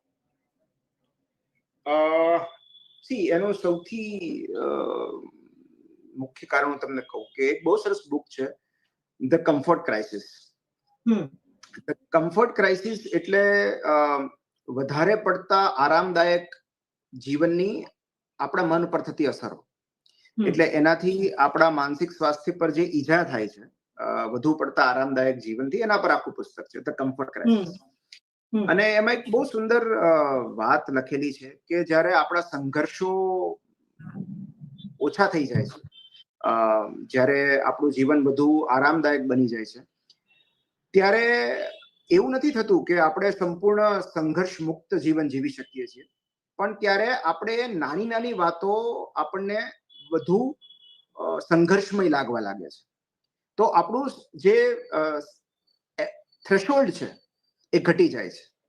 અને that is the main reason કે આપણા દરેકનું કોઈ પણ સંબંધમાં આપણું થ્રેશોલ્ડ ઘટી ગયું છે. કશુંક ચલાવી લેવાનું કે કશુંક સહન કરવાનું કે કશુંક એડજસ્ટ કરવાનું, એ થ્રેશોલ્ડ ઘટી ગયું છે. અને એના કારણે આપણે, તમે જુઓ અત્યારે જે મોટાભાગના ડિવોર્સ જે છે, એટલી બધી નાની અને નજીવી બાબતોમાં થતા હોય છે. જે આજથી 10, 15, 20 વર્ષ પહેલા કદાચ એ બાબતો બહુ સહજતાથી સ્વીકારી લેવામાં આવતી અને સમાધાન કરી લેવામાં આવતું. તો કારણ કે ત્યારે બીજા સંઘર્ષો હતા, ત્યારે અન્ય સ્ટ્રગલ્સ હતા. તો જેમ જેમ આપણું જીવન વધારે કમ્ફર્ટેબલ થતું જાય છે, તેમ તેમ અમુક બાબતો આપણને અસ્વીકાર્ય થતી જાય છે. અને ધેટ ઇઝ વન રીઝન. અને બીજું રીઝન હું એ હંમેશા કહેતો રહું છું કે ક્યારેક આપણે રિલેશનશિપમાં ખોટા ઉદ્દેશ્યથી પ્રવેશીએ છીએ. આપણે મોટા ભાગે એક વસ્તુ સમજવા જેવી છે કે 2 happy individuals make a happy marriage life or a happy relationship. 2 સુખી લોકો એક સુખી લગ્ન જીવન બનાવે છે. જ્યાં સુધી હું દુખી છું, અતૃપ્ત છું, અશાંત છું અને હું એવી આશા રાખું કે કોઈ આવીને મને સુખી કરશે, ત્યાં સુધી હું કોઈ પણ સંબંધમાં ટકી નહીં શકું. તો જ્યાં સુધી તમે કશુંક મેળવી લેવાના ઈરાદા સાથે કોઈ સંબંધમાં પ્રવેશો છો, એ સંબંધમાં ડિઝાસ્ટર જ થવાનો છે. તો આપણે સમજવું જરૂરી છે કે જ્યાં સુધી હું મારી જાતને સુખ, શાંતિ ન આપી શકું, ત્યાં સુધી આ જગતમાં એવી કોઈ રોમેન્ટિક રિલેશનશિપ નથી જે આવીને મને સમૃદ્ધ કરશે કે મારો ઉદ્ધાર કરશે. સો સુખી કરવાના ઈરાદાથી કે સુખી કરવાની અપેક્ષાથી કોઈ રિલેશનશિપમાં ઝંપલાવવું એ દુખી થવાની શોર્ટ ફોર્મ્યુલા છે. કારણ કે અન્ય પાસે એવું કશું જ નથી, એવી કોઈ ચમત્કારિક લાગણી નથી કે જે તમારી અંદર ના હોય. કોઈ એવું તમને કશું જ નથી આપી દેવાનું જે તમારી પોતાની પાસે ના હોય. સો જ્યારે પણ આપણે કશુંક મેળવવાના, એ સુખ હોય, શાંતિ હોય, સમૃદ્ધિ હોય, જ્યારે પણ કશુંક મેળવી લેવાના ઈરાદાથી આપણે રિલેશનશિપમાં પ્રવેશીએ છીએ, ત્યારે હંમેશા આપણને એક અસંતોષ રહેશે. માટે હું હંમેશા કહેતો રહું છું કે રિલેશનશિપમાં ત્યારે જ પ્રવેશો જ્યારે તમારે કશુંક આપવું હોય. when you want to share something, તમારે તમારી વાતો શેર કરવી હોય, તમારું જીવન શેર કરવું હોય, when you are sufficient. So ideally એક પુસ્તકમાં મેં બહુ સરસ વાંચ્યું હતું કે લગ્ન ત્યારે જ કરવા જ્યારે લગ્ન કરવાથી કે ન કરવાથી તમારા જીવનમાં કશો જ ફેર ના પડવાનો. રાઈટ. તો જ્યારે સામેવાળી વ્યક્તિને તમે કશુંક આપવા માંગો છો, કારણ કે તમારી અંદર એક્સેસ છે, તમારી પાસે ખૂબ બધી વાતો છે, તમારી પાસે ખૂબ બધું આનંદ છે, ખૂબ બધું જોય છે, ખૂબ બધું સુખ છે, એ તમારે શેર કરવું છે, ત્યારે તમે સામેવાળી વ્યક્તિને ઇન્વાઇટ કરો કે will you B my Valentine, because મારે તારી સાથે આટલી વસ્તુ શેર કરવી છે, મારે તને આપવું છે. મારી પાસે સમય છે, મારી પાસે વાતો છે, મારી પાસે અનુભૂતિ છે, અને એ હું તારી સાથે શેર કરવા માંગુ છું. Not because I want to take away something from you, તો જ્યાં સુધી હું એક અજંપા ભરી સ્થિતિમાં હોઈશ ત્યાં સુધી કોઈ પણ સંબંધમાં હું સ્થાયી નહીં રહી શકું. અને મોટા ભાગનું મેં તમને પહેલા બી કહ્યું, મોટા ભાગની આ જે આ ભંગાણ છે એનું કારણ અસ્થિરતા છે. એક અસ્થિર માણસ સાથે જ્યારે હું એક સંબંધમાં પ્રવેશું છું ત્યારે એ સંબંધમાં હું કઈ રીતે સ્થિર રહી શકું? અને મોટા ભાગે તો એવું થતું હોય છે કે બંને જણા અસ્થિર હોય છે. સંબંધમાં પ્રવેશેલા બંને જણા અસ્થિર હોય છે. કારણ કે કોઈ પણ રિલેશનશિપમાં પ્રવેશ્યા પછી એવું નથી કે તમે નિર્ણય સાચો છે કે ખોટો છે, એ નિર્ણય લેવાઈ ગયા પછી તમે નિર્ણયને કઈ રીતે આગળ વધારો છો એ પણ મહત્વનું છે. તમે એ સંબંધમાં કેટલા એડજસ્ટમેન્ટ કરવા તૈયાર છો, કેટલો ભોગ આપવા તૈયાર છો, તો એ પણ મહત્વનું છે.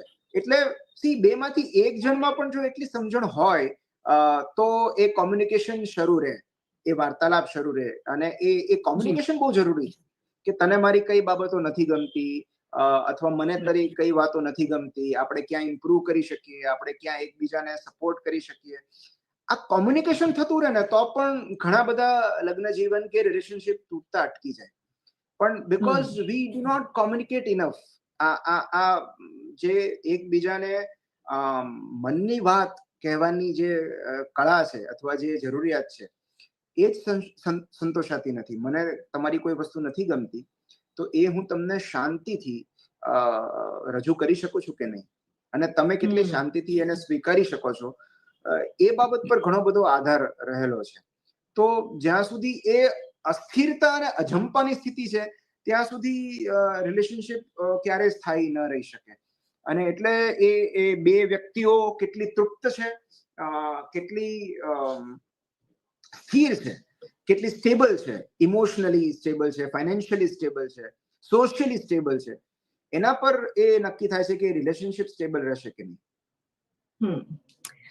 નિમિતભાઈ, આજે વેલેન્ટાઇન્સ ડે છે અને સ્વાભાવિક જે યુથ છે એ લોકો એવું માને છે કે આજે અભિવ્યક્તિનો દિવસ છે, તમે રોઝ આપો છો, તમે આઈ લવ યુ કહો છો, તમે હું તને પસંદ કરું છું એવું કહો છો. પણ ફરી હું તમારી જ વાતનું એટલા માટે ઉદાહરણ આપું છું કારણ કે મને ખૂબ ગમે છે તમારી વાતો જ્યારે લખાય છે, જ્યારે બોલાય છે ત્યારે. અને તમે એવું લખ્યું હતું કે તમે જ્યારે કોઈકને એવું પૂછો છો કે તમે જમ્યા કે નહીં, તમારો મૂડ ઓકે છે કે નહીં, તે દવા લીધી કે નહીં, એ મને લાગે છે કે આઈ લવ યુ નો પર્યાય છે. અને એ કદાચ આજની જનરેશનને સમજવાની અને શીખવાની જરૂર પણ છે. બિલકુલ બિલકુલ. અમારા સાહેબ એવું કહેતા કે પ્રેમ વિગતોમાં રહેલો છે. પ્રેમ વિગતોમાં રહેલો છે. મતલબ કે તમને કોઈ વ્યક્તિની નાની નાની બાબતો ખબર હોય, તમે એને બારીકાઈથી એનું અવલોકન કરતા હો, એને શું ગમે છે, શું ભાવે છે, એને કયું સ્થળ પસંદ છે, એને કઈ ડીશ પસંદ છે, એના ગમા અણગમા જ્યારે તમે એને નજીકથી ઓળખતા હોય ને તો એ પ્રેમ છે. So love is all about paying attention. તમે એની નાની નાની બાબતો ઉપર તમને ધ્યાન છે, તમારી નજર છે, તમારું અવલોકન છે. તો પ્રેમ વિગતોમાં રહેલો છે. અને આ હું જેટલી વાર વિચારું મને આ વાક્ય વધુ ને વધુ સાર્થક લાગતું જાય છે કે ખરેખર પ્રેમ વિગતોમાં રહેલો છે. કે મારી નાની નાની બાબતોની જાણ કોને છે? કોને ખબર છે કે મને કયા સમયે શું કરવું ગમશે કે શું કરવું નહીં ગમે? અને એની જાણ જેને હોય છે, એની કદર જેને હોય છે, એ પ્રેમ છે. અને બીજું કે આજના યુગમાં તો પ્રેમ કોઈ વ્યક્તિ કરે છે કે નથી કરતી એ જાણવું બહુ જ સરળ છે કે કોણ તમને અનડિવાઇડેડ એટેન્શન આપે છે. This is very simple. મારો ફોન બાજુમાં મૂકી અને હું તમને અડધી કલાક સાંભળી શકું છું. આજના યુગની સૌથી મોટી ઉદારતા એ ધ્યાન છે, એટેન્શન છે. કારણ કે અત્યારે આપણે એવા જ યુગમાં જીવીએ છીએ જ્યાં સૌથી વધારે અછત અને તંગી હોય તો એ એટેન્શનની છે. લોકોનું એટેન્શન એટલું બધું ટૂંકું છે કે કોઈ સામેવાળી વ્યક્તિને ઇવન ડેટ પર જનારા લોકો પણ પોતપોતાના ફોનમાં વ્યસ્ત હોય છે. વક્રતા એ છે. સો તમે કોઈ વ્યક્તિને સમય આપવાના, ડેટ તો આમ તો તારીખ નથી આપતા, તમે સમય આપો છો 1 કલાકનો, પણ કોઈને સમય આપવાના ઈરાદાથી તમે 1 કલાક કોઈ જગ્યાએ જાઓ છો, ત્યાં પણ તમે એમને સંપૂર્ણ સમય નથી આપી શકતા. એનાથી મોટી કરુણતા બીજી કઈ હોઈ શકે? તો it is all about ears, empathy, encouragement. આ બધા પ્રેમના સ્વરૂપો છે. નિમિતભાઈ, પ્રેમમાં વ્યક્તિ હોય, ગળા ડૂબ પ્રેમમાં હોય, તો એને મને લાગે છે ત્યાં સુધી કોઈ એક દિવસ પર આધીન નથી રહેવું પડતું, આધારિત નથી રહેવું પડતું. આ વેલેન્ટાઇન્સ ડે એમના માટે રોજે રોજ વેલેન્ટાઇન્સ ડે હોય છે. ડોક્ટર નિમિત ઓઝા, જેઓ ખૂબ સરસ સર્જક અને સર્જન બંને છે, ખૂબ જ વ્યસ્ત રહે છે, એટલું બધું સરસ પ્રેમ વિશે લખે છે. તમારો વેલેન્ટાઇન્સ ડે આજે કેવો રહેવાનો છે? અરે, મેં તમને કાલે પણ કહ્યું હતું કે મારા વેલેન્ટાઇન ડે નો મારો પ્લાન એ છે કે મારી દીકરીને આવતીકાલે ગુજરાતીનો પેપર છે અને હું એને ગુજરાતી કરાવું છું. ગુજરાતી ભણાવવાનું મારા ભાગે આવ્યું છે. એ જવાબદારી મેં સ્વીકારી છે. કારણ કે એ જયારે બહુ સેકન્ડ સ્ટાન્ડર્ડમાં હતી ત્યારે એકવાર એને મને મજાકમાં કહેલું કે વિષયની ચર્ચા થતી હતી બીજા કે ત્રીજા ધોરણમાં, કે પ્રિય વિષય કયો અને અપ્રિય વિષય કયો. ત્યારે એને મને કીધું કે મને સૌથી વધારે અપ્રિય હોય તો ગુજરાતી છે, મને ગુજરાતી નથી ગમતું. ત્યારે મેં એ નિશ્ચય કર્યો હતો કે મારી દીકરીને માતૃભાષા ન ગમે એ તો મારી નિષ્ફળતા છે. તો અને આપણને એવા જ વિષયો નથી ગમતા હોતા જેના શિક્ષક આપણને નથી ગમતા હોતા. મતલબ જે વિષયના શિક્ષક ગમે છે વિષય પણ ગમે છે. અને ત્યારે મેં નક્કી કર્યું કે બેટા તો હવેથી તને ગુજરાતી હું ભણાવીશ. એટલે ત્યારથી લઈને આજે 7મા ધોરણમાં છે. અમે એક મ્યુચ્યુઅલ અન્ડરસ્ટેન્ડિંગ છે, એને ગણિત અને ગુજરાતી હું કરાવું છું. તો ગુજરાતી એને પાઠ કરાવવા એ મારું વેલેન્ટાઇન નું પ્લાન છે. મારા જીવનમાં 3 એવી સ્ત્રીઓ છે કે જેને હું ખૂબ પ્રેમ કરું છું અને મારો વેલેન્ટાઇન એ 3માં જ ઉજવાઈ જતો હોય છે થ્રુ આઉટ ધ યર. મારે મમ્મી, મારી પત્ની અને મારી દીકરી, તો આ 3 સ્ત્રી ધનથી હું સમૃદ્ધ છું. અને મને એવું લાગે છે કે 3માં જ હું ક્યાંક મારા વેલેન્ટાઇન ને પામી જાઉં છું. બિલકુલ બિલકુલ. પ્રેમ વિશે જ્યારે વાત કરવી હોય, એમાં પણ તમારી સાથે વાત કરવી હોય, અને હું પર્સનલી એવું આજે કહેવાની તક લઉં છું કે મારા તો ફેવરેટ સર્જકમાં તમારું નામ શુમાર છે અને હંમેશા હું તમને વાંચતી હોઉં છું, તમને ઇન્સ્ટા પર બી ફોલો કરું છું. એટલા માટે હું સતત એ બધું મારી જાતને બૂસ્ટ કરવા માટે બી મને ઘણી વખત તમારી બોલેલી અને લખેલી વાતો ખૂબ મદદ કરતી હોય છે. એટલે હંમેશા આવા મિત્ર, મદદગાર અને માર્ગદર્શક ન માત્ર મારા પરંતુ તમામ લોકોના બન્યા રહેજો. અને ઘણી બધી પુસ્તકો, ઘણા બધા પુસ્તકો તમે જે લખ્યા છે, અને હજી પણ મને લાગે છે તમારું લાસ્ટ જે સટોરી આવ્યું ખૂબ લોકોએ પસંદ કર્યું છે. અને મને સટોરી વાંચ્યા પછી બીજા જ દિવસે આવેલી મારો જે વિચાર હતો કે નિમિતભાઈનું નવું પુસ્તક હવે ક્યારે આવશે કે જે હું જલ્દી વાંચી લઉં. એટલે સતત લખતા રહેજો, કારણ કે અમારા લોકો માટે ખૂબ જરૂરી છે. તો આજના દિવસની શુભકામનાઓ, અને આજે તમે અમારી સાથે જોડાયા, આટલો સમય તમે અમારી સાથે પસાર કર્યો એના માટે આપનો ખૂબ ખૂબ ધન્યવાદ. થેન્ક યુ સો મચ નિમિતભાઈ. તો પ્રેમના વસંતની જીવનમાં બારે માસ શુભકામનાઓ આપને આપીએ છીએ કે આપની પ્રેમની વસંત જીવનમાં હંમેશા આવી રીતે બારે માસ રહે. પ્રેમની વસંત વેલેન્ટાઇન્સ ડે સ્પેશિયલ આજે આપણે આ વિષય પર વાત કરી રહ્યા હતા. પ્રેમ એક એવી અનુભૂતિ છે કે જેના વિશે જેટલી વાત કરીએ એટલી ઓછી છે. પણ પ્રેમ એ કહેવાની વાત નથી, લખવાની વાત નથી, એ તો માત્ર અનુભવવાની વાત છે. તો આજના દિવસની ફરી એક વખત શુભકામનાઓ સાથે મને એટલે કે તોરલને રજા આપશો. નમસ્કાર.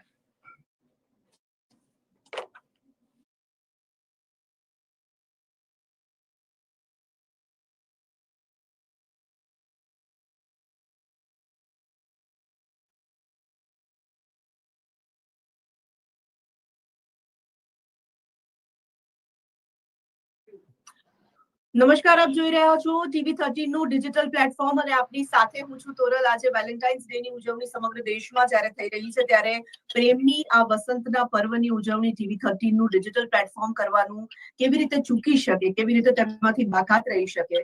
અને આજે એટલા માટે જ હું પ્રેમની વસંતની ઉજવણી માટે, વેલેન્ટાઇન્સ ડે ની ઉજવણી માટે એક એવા લેખક, એવા સર્જક સાથે તમારી મુલાકાત કરાવવાની છું જેઓ પ્રેમ વિશે ખૂબ સુંદર વાત લખે છે.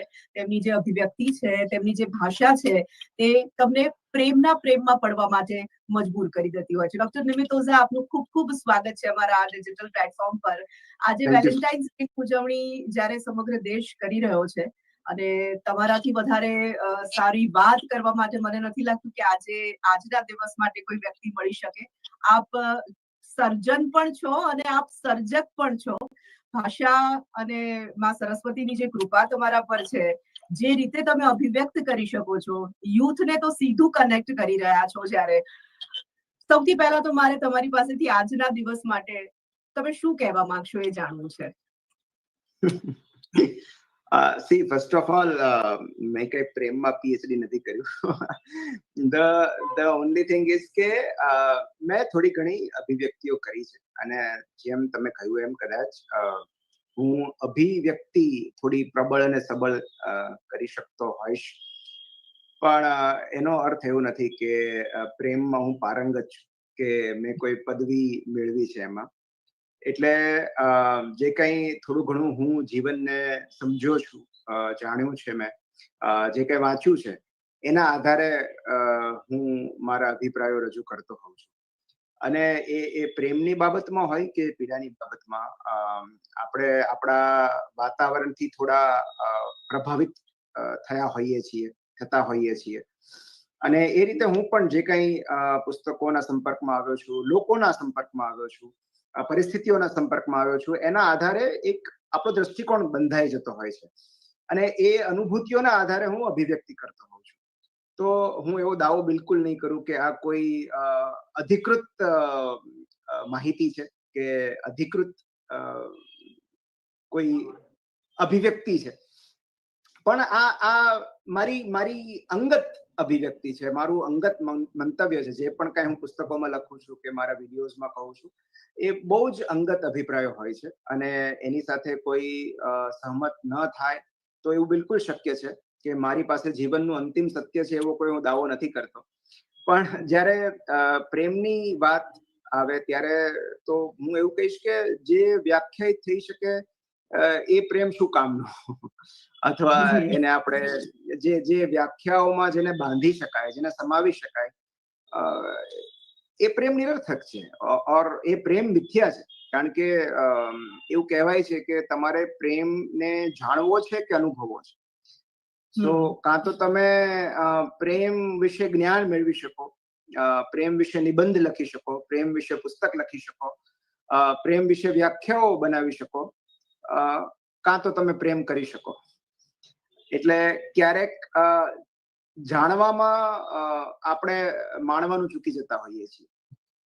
તો પ્રેમ એક અનુભૂતિ છે, આપણે બધા જાણીએ છીએ કે it is something which should be felt, અને જે ડિસ્કસ ન કરી શકાય, જે વર્ણવી ન શકાય, એ અવર્ણનીય અનુભૂતિ છે. પણ જો મારે એક જ શબ્દમાં પ્રેમને વ્યાખ્યાયિત કરવાનો હોય તો I would say love is absence of judgment. મતલબ જ્યાં મૂલવણી ન હોય ત્યાં પ્રેમ છે, ઓર જ્યાં પ્રેમ છે ત્યાં મૂલવણી ન હોય. તમે જેને પ્રેમ કરો છો તમે એને જજ નથી કરતા, અને તમે જેને જજ કરો છો એને પ્રેમ નથી કરી શકતા. બિલકુલ. તો બહુ સાદી અને સીધી મારી સમજણ છે કે જ્યાં પ્રેમ હોય ત્યાં જજમેન્ટ ના. ખૂબ સરસ વાત નિમિતભાઈ આપે કરી. મારે એક વાત એ પણ આપની પાસેથી આપના શું વિચારો છે એ જાણવું છે કે પ્રેમ તો શાશ્વત છે, પ્રેમ તો સદીઓથી લોકો કરતા આવ્યા છે અને સદીઓ સુધી કરતા રહેવાના છે. સ્વાભાવિક હવેની જે જનરેશન છે, હવેના જે લોકો છે, મને લાગે છે પ્રેમ એનો એ છે, પરંતુ અભિવ્યક્તિ બદલાઈ ગઈ છે, કદાચ માધ્યમો બદલાઈ ગયા છે. તો આ બદલાયેલા સમયમાં બદલાયેલો પ્રેમ તો હું નહીં કહું, પણ આ બદલાયેલા સમયમાં જે પ્રેમ અને એની જે અભિવ્યક્તિ છે કે એનું જે રજૂ કરવાનું માધ્યમ છે કે જે પદ્ધતિ છે, એના વિશે આપનું શું કહેવું છે? જી, પ્રેમ તો તમે કહ્યું એમ બદલાતો નથી. પ્રેમ તો એનો એ જ રહેશે. પણ એક અત્યારના જે સંજોગો છે એના સંદર્ભમાં હું પ્રેમને અલગ રીતે જોઉં છું. કારણ કે અત્યારે પ્રોબ્લેમ ઓફ પ્લેન્ટી છે. આપણી પાસે ખૂબ બધા વિકલ્પો છે, અને જ્યાં ખૂબ બધા વિકલ્પો હોય ત્યાં પ્રેમ હંમેશા અસ્થાયી અને અસ્થિર રહેતો હોય છે, અસુરક્ષિત રહેતો હોય છે, અસલામત રહેતો હોય છે. અને એટલે કારણ કે તમે જુઓ કે અત્યારે કોઈની સાથે કનેક્ટ થવું કેટલું ઈઝી છે, કેટલું સરળ છે. અને જ્યાં જે યુગમાં તમે કોઈની સાથે બહુ સરળતાથી જોડાઈ શકો છો, એ યુગમાં એ જોડાણ બહુ સરળતાથી તૂટી પણ શકે છે. તો એક પહેલાનો સમય હતો કે જ્યારે પ્રેમની અભિવ્યક્તિ કરવા માટે તમારે કેટલી બધી રાહ જોવી પડતી, અથવા કોઈનો નંબર મેળવવા માટે કેટલો બધો સમય લાગતો. અને તમે પ્રેમપત્ર હોય કે SMS હોય કે તમે એને કાગળમાં એને ચિઠ્ઠી લખીને એની પાસે મોકલો, પ્રેમની અભિવ્યક્તિ કરવામાં કેટલો સમય લાગી જતો. તો કોઈ વ્યક્તિ સુધી પહોંચવામાં જ ખાસો સમય લાગતો. એ સમય અત્યારે બિલકુલ નથી લાગતો. પ્રેમની અભિવ્યક્તિ કરવી હવે સેકન્ડ્સનું કામ છે. કોઈની સાથે જોડાવું, એ મિત્રતા દ્વારા હોય કે પ્રેમ દ્વારા હોય, એ હવે બહુ અઘરું નથી રહ્યું. ઇવન તમે કોઈનો નંબર ન જાણતા હો, માત્ર નામ ખબર હોય તોય તમે એને શોધી લો છો સોશિયલ મીડિયામાં. તો કોઈની સાથે કનેક્ટ થવું બહુ જ ઈઝી થઈ ગયું છે. અને કોઈની સાથે કનેક્ટ થવું જેટલું ઈઝી, એટલું જ એની સાથે ડિસ્કનેક્શન પણ ઈઝી. અને માટે પ્રેમ કરવો સરળ થઈ ગયો છે, ટકાવી રાખવો અઘરો થઈ ગયો છે. જી બિલકુલ. નિમિતભાઈ, તમે ક્યાંક એવું લખ્યું હતું અને મને લાગે છે તમે ક્યાંક એવું કહ્યું હતું, મેં હમણાં જ જ્યારે સાંભળ્યું ત્યારે મને એવું લાગ્યું કે ફિલ્મોમાં એવું ખાસ કરીને બતાવી દેવામાં આવ્યું છે કે બે અલગ અલગ પાત્રો જે અપૂર્ણ છે અને પછી ભેગા થાય છે, પછી એ પૂર્ણ થાય છે. તમે બહુ સરસ રીતે આખી વાતને મૂકી હતી. મને લાગે છે દર્શકો માટે ફરી એક વખત આપણે વાત એટલા માટે મૂકીએ કારણ કે તમે એમાં બહુ સરસ વાત કરી છે કે પૂર્ણતાનો અહેસાસ જે કરાવે એ પ્રિયજન હોય છે. તમે અપૂર્ણ નથી, તમે સંપૂર્ણ છો. અને એ સંપૂર્ણની સાથે સંપૂર્ણ જ્યારે ભળે છે ત્યારે મને લાગે છે કે એ કદાચ પ્રિયજન સાચો પ્રિયજન હશે. જી, હું એવું કહીશ કે જે આપણું વિસ્તરણ કરે એ આપણો પ્રિય છે. કારણ કે આપણે અપૂર્ણ છીએ જ નહીં. કોઈ જીવ અપૂર્ણ નથી. આ સંપૂર્ણ જીવ છે. અને જ્યારે આપણું અવતરણ થયું છે ત્યારે એવી કોઈ શરતો કે એવા નિયમો નહોતા કે એવી સૂચના નહોતી કે તમે એક અપૂર્ણ જીવ છો અને તમારો બાકી વધેલો ટુકડો, બાકી રહેલો ટુકડો તમે શોધી કાઢજો. પણ હકીકતમાં આપણે એક સંપૂર્ણ જીવ છીએ અને એની પૂર્ણતા કરવા માટે ક્યારેય કોઈ વ્યક્તિની જરૂર નથી હોતી. તો જે આપણને પૂર્ણ કરે નહીં, પણ જે આપણું વિસ્તરણ કરે, જે આપણી ચેતનાનું વિસ્તરણ કરે, જે આપણી સમજણનું વિસ્તરણ કરે, તો એ જે આપણને પરિપક્વ બનાવે, એ આપણા પ્રિયજન હોય. તો આપણે પૂર્ણ જ છીએ, પણ જે આપણને એક્સપાન્ડ કરે છે, જે આપણને ગ્રો કરે છે, જે આપણને પરિપક્વ કરે છે, જે આપણને સ્ટેબલ બનાવે છે, સ્થિર બનાવે છે, એ પ્રિયજન છે. તો પ્રેમમાં એ અસ્થિર પ્રેમ જે એ શરૂઆતમાં બહુ જ રોમાંચક હોય છે, પણ એ ધીરે ધીરે એ અસ્થિરતા પછી આપણને દઝાડવા લાગે છે. એટલે પ્રેમ એ છે જે સ્થિરતા બક્ષે છે, જે સ્થાયિત્વ બક્ષે છે. તો એ ધીમી આંચે જે આપણને હૂંફ આપે એવા પ્રેમની આપણને ઝંખના હોય છે, જે દઝાડે એવા પ્રેમની નહીં. એટલે પ્રેમ એ છે કે જે સ્ટેબિલિટી આપે છે આપણને, જે આપણને સુરક્ષિત હોવાનો અનુભવ કરાવે છે, જે શાંત હોવાનો અનુભવ કરાવે છે, જે અસ્થાયીપણું આપે છે, જે અજંપો આપે છે, જે અસ્થિરતા આપે છે. એ પ્રેમ કઈ રીતે હોઈ શકે? બદલાયેલા સમયમાં મનમિતભાઈ, જેમ તમે શરૂઆતમાં કહ્યું કે જોડાવું પણ બહુ, કનેક્ટ બહુ જલ્દી થઈ જવાય છે, અલગ બહુ જલ્દી થઈ જવાય છે. એક અત્યારે સર્વસામાન્ય પ્રશ્ન આપણે ઘણા વર્ષોથી, છેલ્લા વર્ષોમાં ખાસ કરીને જોઈ રહ્યા છીએ કે પોઝેસિવનેસ ના નામ પર જે રીતે ટોક્સિક રિલેશનશિપ્સ હવે આપણે જોતા આવ્યા છીએ અને એનું પ્રમાણ પણ ક્યાંક મને એવું લાગે છે કે થોડું વધ્યું પણ છે. એ પ્રકારના રિલેશનશિપને આપણે શું સાચા અર્થમાં પ્રેમના રિલેશનશિપ કહી શકીએ ખરા? પ્રેમ અને પોઝેસિવનેસની વચ્ચેની જે પાતળી ભેદરેખા છે એ મને લાગે છે લોકો ક્યાંક સમજવામાં ચૂકી રહ્યા છે. જી બિલકુલ. હું એવું કહીશ કે પ્રેમની શ્રેષ્ઠ અભિવ્યક્તિ આદર છે. તો જો તમે કોઈને જાહેરમાં ઇન્સલ્ટ કરો છો અને એને ખાનગીમાં આઈ લવ યુ કહો છો, તો એ પ્રેમ નથી, એ પ્રપંચ છે. તો જે લોકો તમને આદર નથી આપતા, એ લોકો તમને પ્રેમ કરતા હોવાનો દાવો કઈ રીતે કરી શકે? કારણ કે સૌથી પહેલી જરૂરિયાત આદરની છે. જો કોઈ તમને રિસ્પેક્ટ નથી કરતું તો એ પ્રેમ કરતા હોવાનો દાવો કઈ રીતે કરી શકે? એટલે અને ટોક્સિક વ્યક્તિ એ નથી કે જે સતત એકધારું ખરાબ વર્તન કરે છે, કે જે મિસબિહેવ કરે છે, કે જે એબ્યુઝ કરે છે. ટોક્સિક રિલેશનશિપ એટલે એ વ્યક્તિ એવી રીતે વર્તે છે કે તમે સમજી નથી શકતા કે આ વ્યક્તિ તમારા માટે સારી છે કે ખરાબ. એ ક્યારેક એટલો બધો પ્રેમ આપે છે અને બીજી ક્ષણે એ તમારું અપમાન કરે છે કે તમને શારીરિક કે માનસિક ત્રાસ આપે છે, તો તમે કન્ફ્યુઝ થઈ જાવ છો કે તમારે આ રિલેશનશિપમાં રહેવું કે નીકળી જવું. આ વ્યક્તિ તમારા માટે સારી છે કે ખરાબ છે. તો ન તો તમને કોઈ પ્રેમના એક નિર્ધારિત અને નિશ્ચિત જથ્થા તરફ જવા દે છે, ન તો એ પોતે તમને જથ્થો પૂરો પાડે છે, તમને બસ અધવચ્ચે રાખે છે. અને એ ટોક્સિક રિલેશનશિપ છે. ટોક્સિક એનો મતલબ એમ નથી કે સતત એબ્યુઝિવ હોય. ટોક્સિક એટલે એ વચ્ચે વચ્ચે એના પ્રેમના એપિસોડ્સ આવી જાય, પણ એ સિવાય એ તમારી અવગણના, અનાદર અને અત્યાચાર શરૂ રહે. તો એ ટોક્સિક રિલેશનશિપ છે અને એમાં આપણે નીકળી નથી શકતા, કારણ કે આપણને એક સતત આશા હોય છે કે પ્રેમનો જથ્થો, પ્રેમનો એપિસોડ ફરી પાછો આવશે.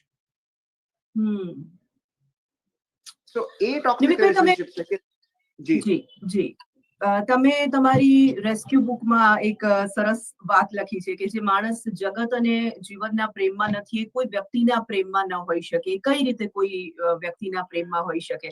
આ ખૂબ સરસ વાત છે અને મને લાગે છે કે સાંપ્રતમાં આ તમામ લોકોએ સમજવાની અને પોતાના જીવનમાં ઉતારવાની ખૂબ જરૂર હોય એવું મને લાગે છે. આ વિષય પર તમે થોડી વધુ વાત કરો. એટલે હું બહુ સિમ્પલ, મારા માપદંડ બહુ સરળ છે કે કોઈ વ્યક્તિ તમને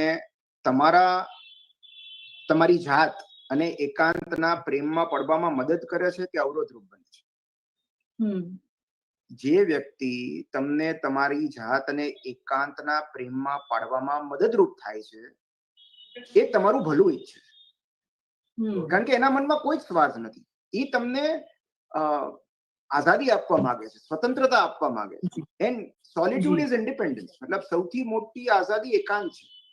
તમને ગમતી પ્રવૃત્તિ તમે કરી શકો, તમે સ્વસ્થ રીતે એકલા જીવી શકો, તો એ સ્વાવલંબીપણું છે. અને જે વ્યક્તિ તમને સ્વાવલંબી બનાવે છે એ તમને પ્રેમ કરતા હોવાનો દાવો કરી શકે, પણ જે એવું ઈચ્છે છે કે તમે સતત એના પર ડિપેન્ડન્ટ રહો, નિર્ભર રહો, તો એ તો પરાવલંબીપણું છે.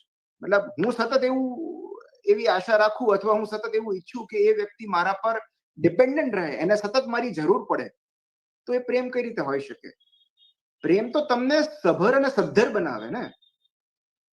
પ્રેમ તમને ડેવલપ, ડિપેન્ડન્ટ કઈ રીતે બનાવી શકે?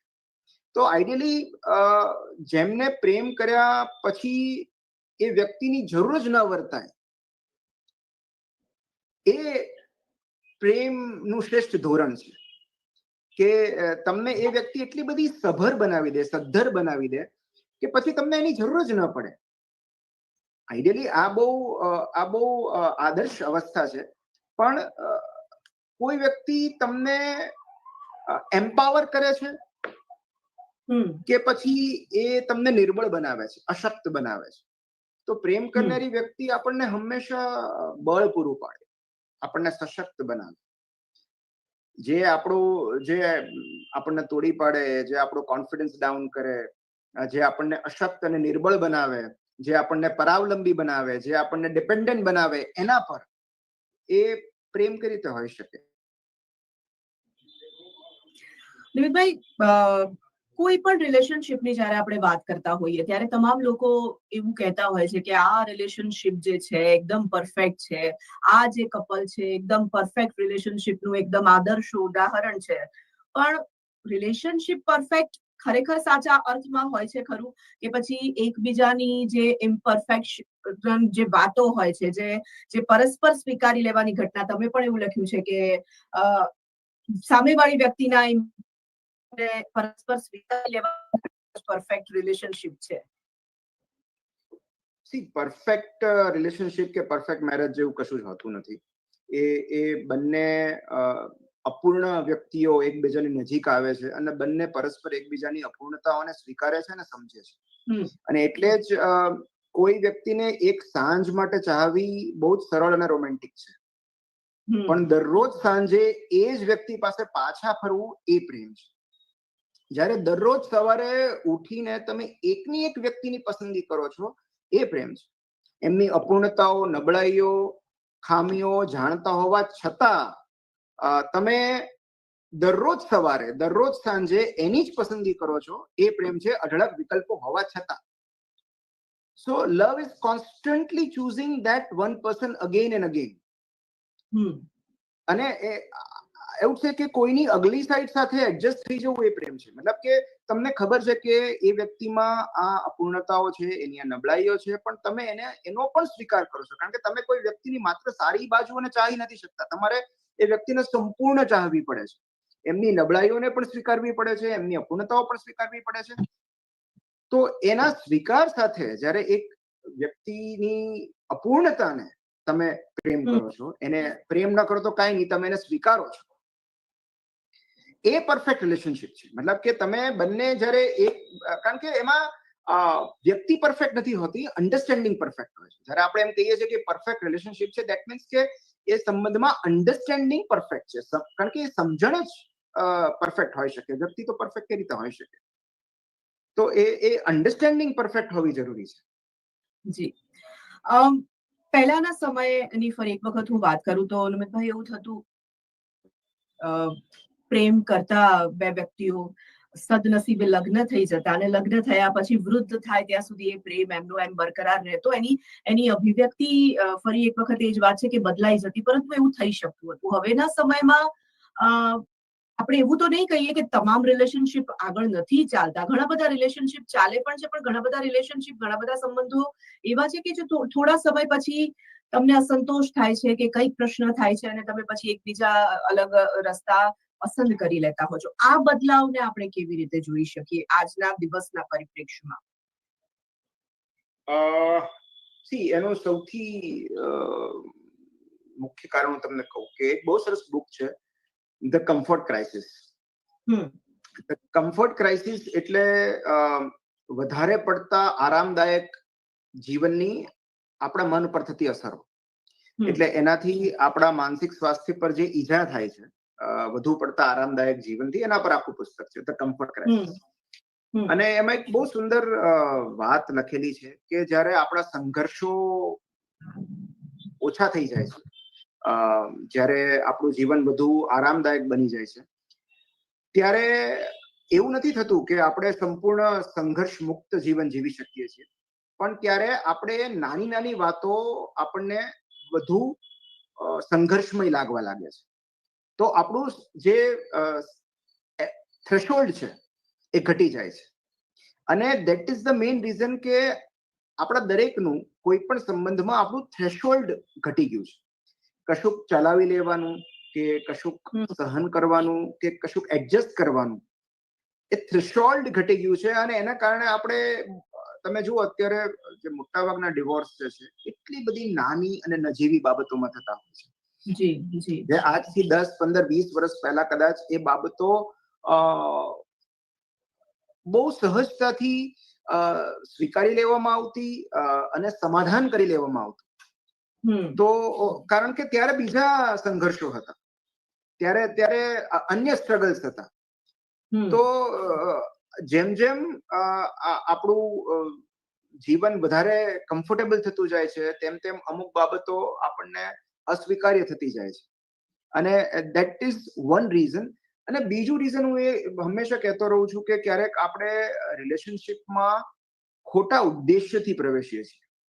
આપણે મોટા ભાગે એક વસ્તુ સમજવા જેવી છે કે 2 happy individuals make a happy marriage life or a happy relationship. 2 સુખી લોકો એક સુખી લગ્ન જીવન બનાવે છે. જ્યાં સુધી હું દુઃખી છું, અતૃપ્ત છું, અશાંત છું અને હું એવી આશા રાખું કે કોઈ આવીને મને સુખી કરશે, ત્યાં સુધી હું કોઈ પણ સંબંધમાં ટકી નહીં શકું.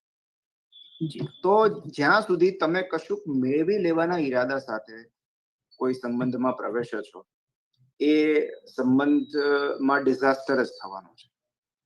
તો આપણે સમજવું જરૂરી છે કે જ્યાં સુધી હું મારી જાતને સુખ, શાંતિ ન આપી શકું, ત્યાં સુધી આ જગતમાં એવી કોઈ રોમેન્ટિક રિલેશનશિપ નથી જે આવીને મને સમૃદ્ધ કરશે કે મારો ઉદ્ધાર કરશે. સો સુખી કરવાના ઈરાદાથી કે સુખી કરવાની અપેક્ષાથી કોઈ રિલેશનશિપમાં ઝંપલાવવું એ દુખી થવાની શોર્ટ ફોર્મ્યુલા છે. કારણ કે અન્ય પાસે એવું કશું જ નથી, એવી કોઈ ચમત્કારિક લાગણી નથી કે જે તમારી અંદર ના હોય. કોઈ એવું તમને કશું જ નથી આપી દેવાનું જે તમારી પોતાની પાસે ના હોય. સો જ્યારે પણ આપણે કશુંક મેળવવાના, એ સુખ હોય, શાંતિ હોય, સમૃદ્ધિ હોય, જ્યારે પણ કશુંક મેળવી લેવાના ઈરાદાથી આપણે રિલેશનશિપમાં પ્રવેશીએ છીએ ત્યારે હંમેશા આપણને એક અસંતોષ રહેશે. માટે હું હંમેશા કહેતો રહું છું કે રિલેશનશિપમાં ત્યારે જ પ્રવેશો જ્યારે તમારે કશુંક આપવું હોય. When you want to share something, no, તમારે તમારી વાતો શેર કરવી હોય, તમારું જીવન શેર કરવું હોય, when you are sufficient. So ideally એક પુસ્તકમાં મેં બહુ સરસ વાંચ્યું હતું કે લગ્ન ત્યારે જ કરવા જ્યારે લગ્ન કરવાથી કે ન કરવાથી તમારા જીવનમાં કશો જ ફેર ના પડવાનો. રાઈટ. તો જ્યારે સામેવાળી વ્યક્તિને તમે કશુંક આપવા માંગો છો, કારણ કે તમારી અંદર એક્સેસ છે, તમારી પાસે ખૂબ બધી વાતો છે, તમારી પાસે ખૂબ બધું આનંદ છે, ખૂબ બધું જોય છે, ખૂબ બધું સુખ છે, એ તમારે શેર કરવું છે, ત્યારે તમે સામેવાળી વ્યક્તિને ઇન્વાઇટ કરો કે will you B my Valentine, because મારે તારી સાથે આટલી વસ્તુ શેર કરવી છે, મારે તને આપવું છે. મારી પાસે સમય છે, મારી પાસે વાતો છે, મારી પાસે અનુભૂતિ છે, અને એ હું તારી સાથે શેર કરવા માંગુ છું. Not because I want to take away something from you. તો જ્યાં સુધી હું એક અજંપા ભરી સ્થિતિમાં હોઈશ ત્યાં સુધી કોઈ પણ સંબંધમાં હું સ્થાયી નહીં રહી શકું. અને મોટા ભાગનું, મેં તમને પહેલા બી કહ્યું, મોટા ભાગની આ ભંગાણ છે એનું કારણ અસ્થિરતા છે. એક અસ્થિર માણસ સાથે જ્યારે હું એક સંબંધમાં પ્રવેશું છું ત્યારે એ સંબંધમાં હું કઈ રીતે સ્થિર રહી શકું? અને મોટા ભાગે તો એવું થતું હોય છે કે બંને જણા અસ્થિર હોય છે, સંબંધમાં પ્રવેશેલા બંને જણા અસ્થિર હોય છે. કારણ કે કોઈ પણ રિલેશનશિપમાં પ્રવેશ્યા પછી એવું નથી કે તમે નિર્ણય સાચો છે કે ખોટો છે, એ નિર્ણય લેવાઈ ગયા પછી તમે નિર્ણયને કઈ રીતે આગળ વધારો છો એ પણ મહત્વનું છે. તમે એ સંબંધમાં કેટલા એડજસ્ટમેન્ટ કરવા તૈયાર છો, કેટલો ભોગ આપવા તૈયાર છો, તો એ પણ મહત્વનું છે. એટલે બે માંથી એક જણમાં પણ જો એટલી સમજણ હોય તો એ કોમ્યુનિકેશન શરૂ રહે, એ વાર્તાલાપ શરૂ રહે. અને એ કોમ્યુનિકેશન બહુ જરૂરી છે કે તને મારી કઈ બાબતો નથી ગમતી અથવા મને તારી કઈ વાતો નથી ગમતી, આપણે ક્યાં ઇમ્પ્રુવ કરી શકીએ, આપણે ક્યાં એકબીજાને સપોર્ટ કરી શકીએ. આ કોમ્યુનિકેશન થતું રહે ને તો પણ ઘણા બધા લગ્ન જીવન કે રિલેશનશિપ તૂટતા અટકી જાય. પણ because we do not communicate enough, આ જે એકબીજાને મનની વાત કહેવાની જે કળા છે અથવા જે જરૂરિયાત છે એ જ સંતોષાતી નથી. મને તમારી કોઈ વસ્તુ નથી ગમતી તો એ હું તમને શાંતિથી રજૂ કરી શકું છું કે નહીં, અને તમે કેટલી શાંતિથી એને સ્વીકારી શકો છો, એ બાબત પર ઘણો બધો આધાર રહેલો છે. તો જ્યાં સુધી એ અસ્થિરતા અને અજંપાની સ્થિતિ છે ત્યાં સુધી રિલેશનશિપ ક્યારેય સ્થાયી ન રહી શકે. અને એટલે એ બે વ્યક્તિઓ કેટલી તૃપ્ત છે, કેટલી સ્થિર છે, કેટલી સ્ટેબલ છે, ઇમોશનલી સ્ટેબલ છે, ફાઇનાન્શિયલી સ્ટેબલ છે, સોશિયલી સ્ટેબલ છે, એના પર એ નક્કી થાય છે કે રિલેશનશિપ સ્ટેબલ રહેશે કે નહીં. નિમિતભાઈ, આજે વેલેન્ટાઇન્સ ડે છે અને સ્વાભાવિક જે યુથ છે એ લોકો એવું માને છે કે આજે અભિવ્યક્તિનો દિવસ છે, તમે રોઝ આપો છો, તમે આઈ લવ યુ કહો છો, તમે હું તને પસંદ કરું છું એવું કહો છો. પણ ફરી હું તમારી જ વાતનું એટલા માટે ઉદાહરણ આપું છું કારણ કે મને ખૂબ ગમે છે તમારી વાતો જ્યારે લખાય છે, જ્યારે બોલાય છે ત્યારે. અને તમે એવું લખ્યું હતું કે તમે જ્યારે કોઈકને એવું પૂછો છો કે તમે જમ્યા કે નહીં, તમારું મૂડ ઓકે છે કે નહીં, તે દવા લીધી કે નહીં, એ મને લાગે છે કે આઈ લવ યુ નો પર્યાય છે. અને એ કદાચ આજની જનરેશનને સમજવાની અને શીખવાની જરૂર પણ છે. બિલકુલ, બિલકુલ. અમારા સાહેબ એવું કહેતા કે પ્રેમ વિગતોમાં રહેલો છે. પ્રેમ વિગતોમાં રહેલો છે. મતલબ કે તમને કોઈ વ્યક્તિની નાની નાની બાબતો ખબર હોય, તમે એને બારીકાઈથી એનું અવલોકન કરતા હો, એને શું ગમે છે, શું ભાવે છે, એને કયું સ્થળ પસંદ છે, એને કઈ ડીશ પસંદ છે, એના ગમા અણગમા, જ્યારે તમે એને નજીકથી ઓળખતા હોય ને તો એ પ્રેમ છે. So love is all about paying attention. તમારી નાની બાબતો ઉપર તમને ધ્યાન છે, તમારી નજર છે, તમારું અવલોકન છે. તો પ્રેમ વિગતોમાં રહેલો છે. અને આ હું જેટલી વાર વિચારું મને આ વાક્ય વધુ ને વધુ સાર્થક લાગતું જાય છે કે ખરેખર પ્રેમ વિગતોમાં રહેલો છે. કે મારી નાની બાબતોની જાણ કોને છે? કોને ખબર છે કે મને કયા સમયે શું કરવું ગમશે કે શું કરવું નહીં ગમે? અને એની જાણ જેને હોય છે, એની કદર જેને હોય છે, એ પ્રેમ છે. અને બીજું કે આજના યુગમાં તો પ્રેમ કોઈ વ્યક્તિ કરે છે કે નથી કરતી એ જાણવું બહુ જ સરળ છે કે કોણ તમને અનડિવાઇડેડ એટેન્શન આપે છે. This is very simple. મારો ફોન બાજુમાં મૂકી અને હું તમને અડધી કલાક સાંભળી શકું છું. આજના યુગની સૌથી મોટી ઉદારતા એ ધ્યાન છે, એટેન્શન છે.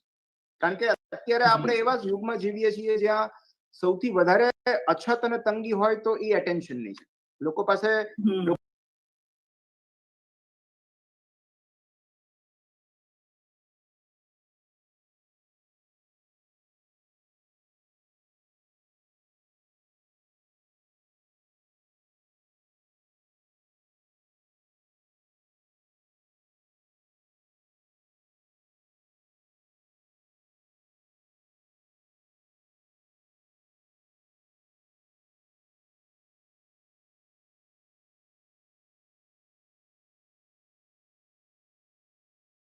વ્યસ્ત હોય છે. વક્રતા એ છે.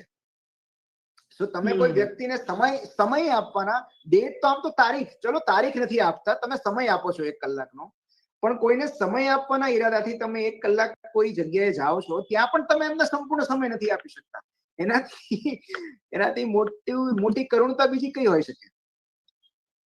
તો it is all about ears, empathy, encouragement.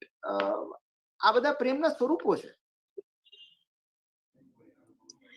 નિમિતભાઈ, પ્રેમમાં વ્યક્તિ હોય, ગળા ડૂબ પ્રેમમાં હોય, તો એને મને લાગે છે ત્યાં સુધી કોઈ એક દિવસ પર આધીન નથી રહેવું પડતું, આધારિત નથી રહેવું પડતું. આ વેલેન્ટાઇન્સ ડે એમના માટે રોજ વેલેન્ટાઇન્સ ડે હોય છે. ડોક્ટર નિમિત ઓઝા, જેઓ ખૂબ સરસ સર્જક અને સર્જન બંને છે, ખૂબ જ વ્યસ્ત રહે છે, એટલું બધું સરસ પ્રેમ વિશે લખે છે.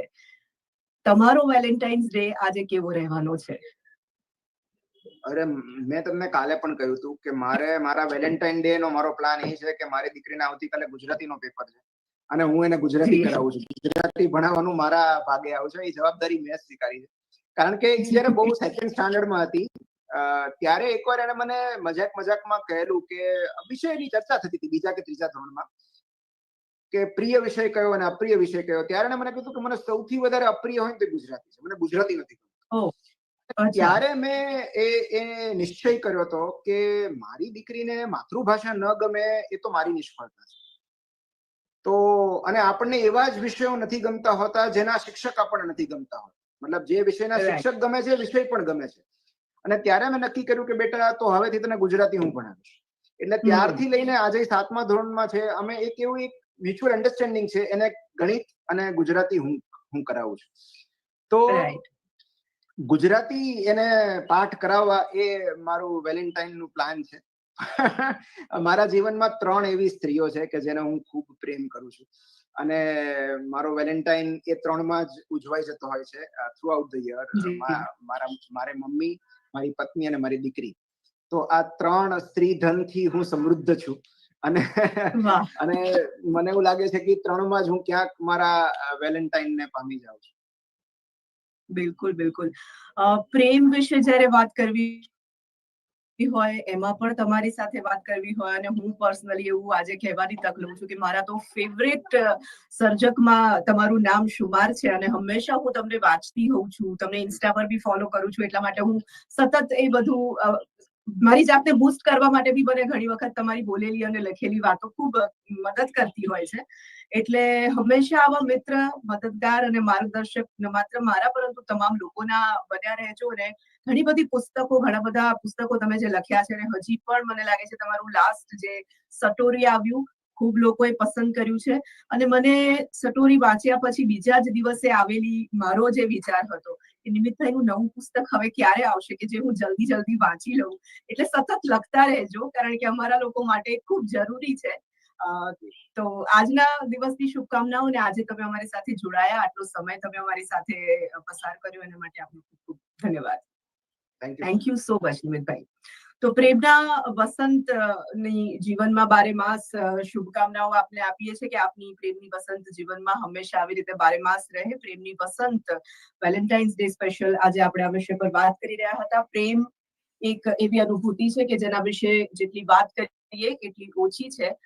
પણ પ્રેમ એ કહેવાની વાત નથી, લખવાની વાત નથી, એ તો માત્ર અનુભવવાની વાત છે. તો આજના દિવસની ફરી એક વખત શુભકામનાઓ સાથે મને એટલે કે તોરલને રજા આપશો. નમસ્કાર.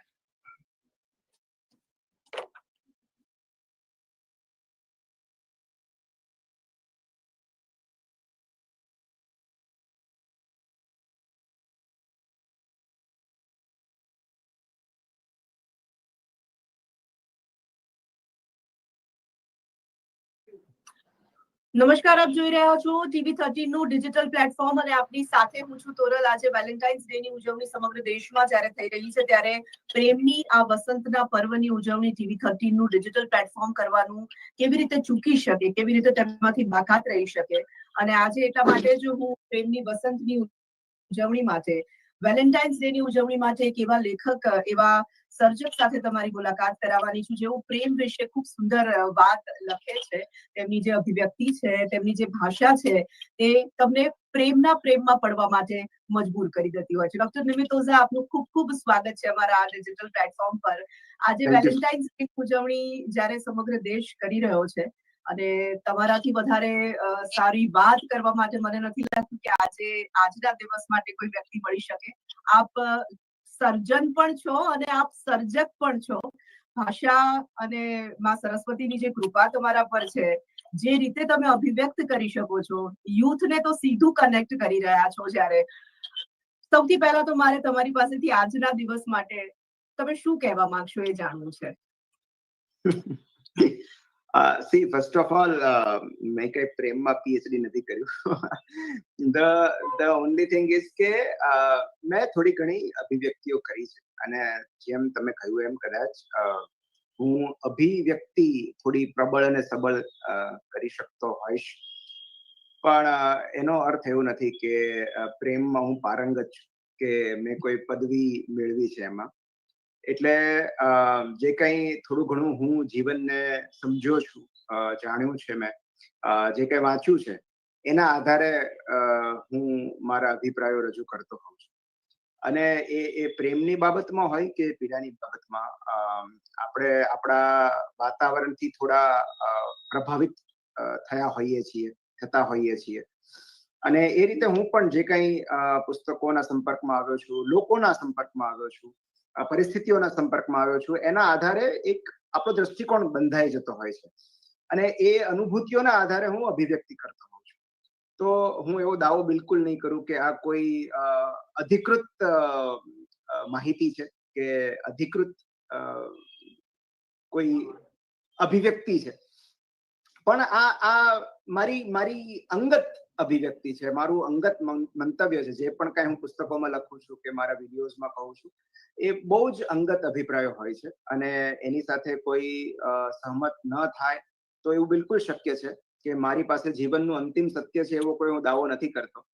પણ જ્યારે પ્રેમની વાત આવે ત્યારે તો હું એવું કહીશ કે જે વ્યાખ્યાયિત થઈ શકે એ પ્રેમ શું કામનો, અથવા એને આપણે જે વ્યાખ્યાઓમાં જેને બાંધી શકાય, જેને સમાવી શકાય, એ પ્રેમ નિરર્થક છે, ઓર એ પ્રેમ મિથ્યા છે.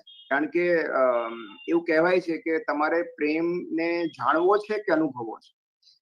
તો કાં તો તમે પ્રેમ વિશે જ્ઞાન મેળવી શકો, પ્રેમ વિશે નિબંધ લખી શકો, પ્રેમ વિશે પુસ્તક લખી શકો, પ્રેમ વિશે વ્યાખ્યાઓ બનાવી શકો, કાં તો તમે પ્રેમ કરી શકો. એટલે ક્યારેક જાણવામાં આપણે માણવાનું ચૂકી જતા હોઈએ છીએ. તો પ્રેમ એક અનુભૂતિ છે, આપણે બધા જાણીએ છીએ કે it is something which should be felt. અને જે ડિસ્કસ ન કરી શકાય, જે વર્ણવી ન શકાય, એ અવર્ણનીય અનુભૂતિ છે.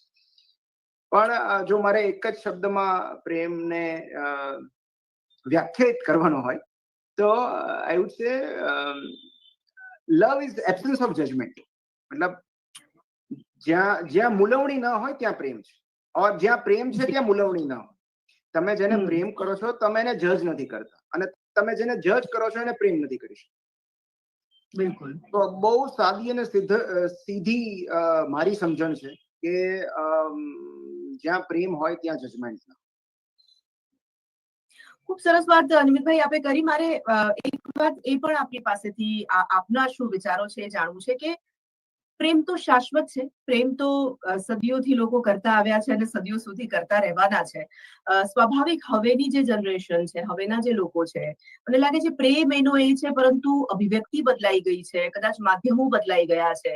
તો આ બદલાયેલા સમયમાં બદલાયેલો પ્રેમ તો હું નહીં કહું, પણ આ બદલાયેલા સમયમાં જે પ્રેમ અને એની જે અભિવ્યક્તિ છે કે એનું જે રજૂ કરવાનું માધ્યમ છે કે જે પદ્ધતિ છે, એના વિશે આપનું શું કહેવું છે?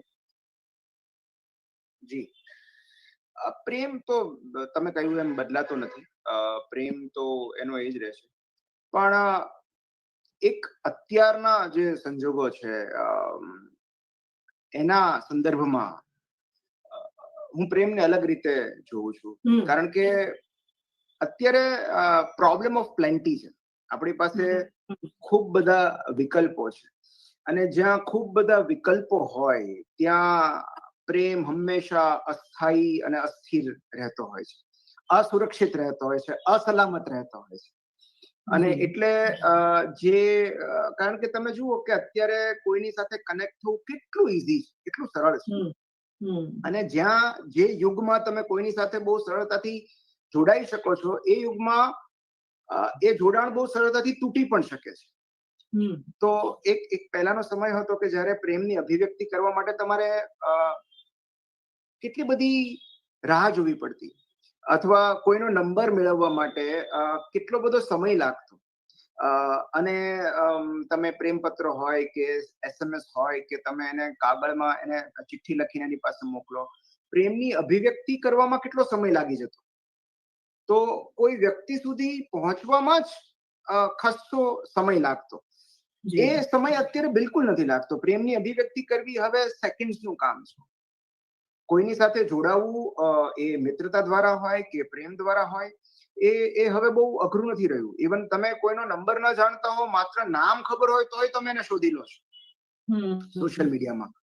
તો કોઈની સાથે કનેક્ટ થવું બહુ જ ઈઝી થઈ ગયું છે. અને કોઈની સાથે કનેક્ટ થવું જેટલું ઈઝી, એટલું જ એની સાથે ડિસ્કનેક્શન પણ ઈઝી. અને માટે પ્રેમ કરવો સરળ થઈ ગયો છે, ટકાવી રાખવો અઘરો થઈ ગયો. જી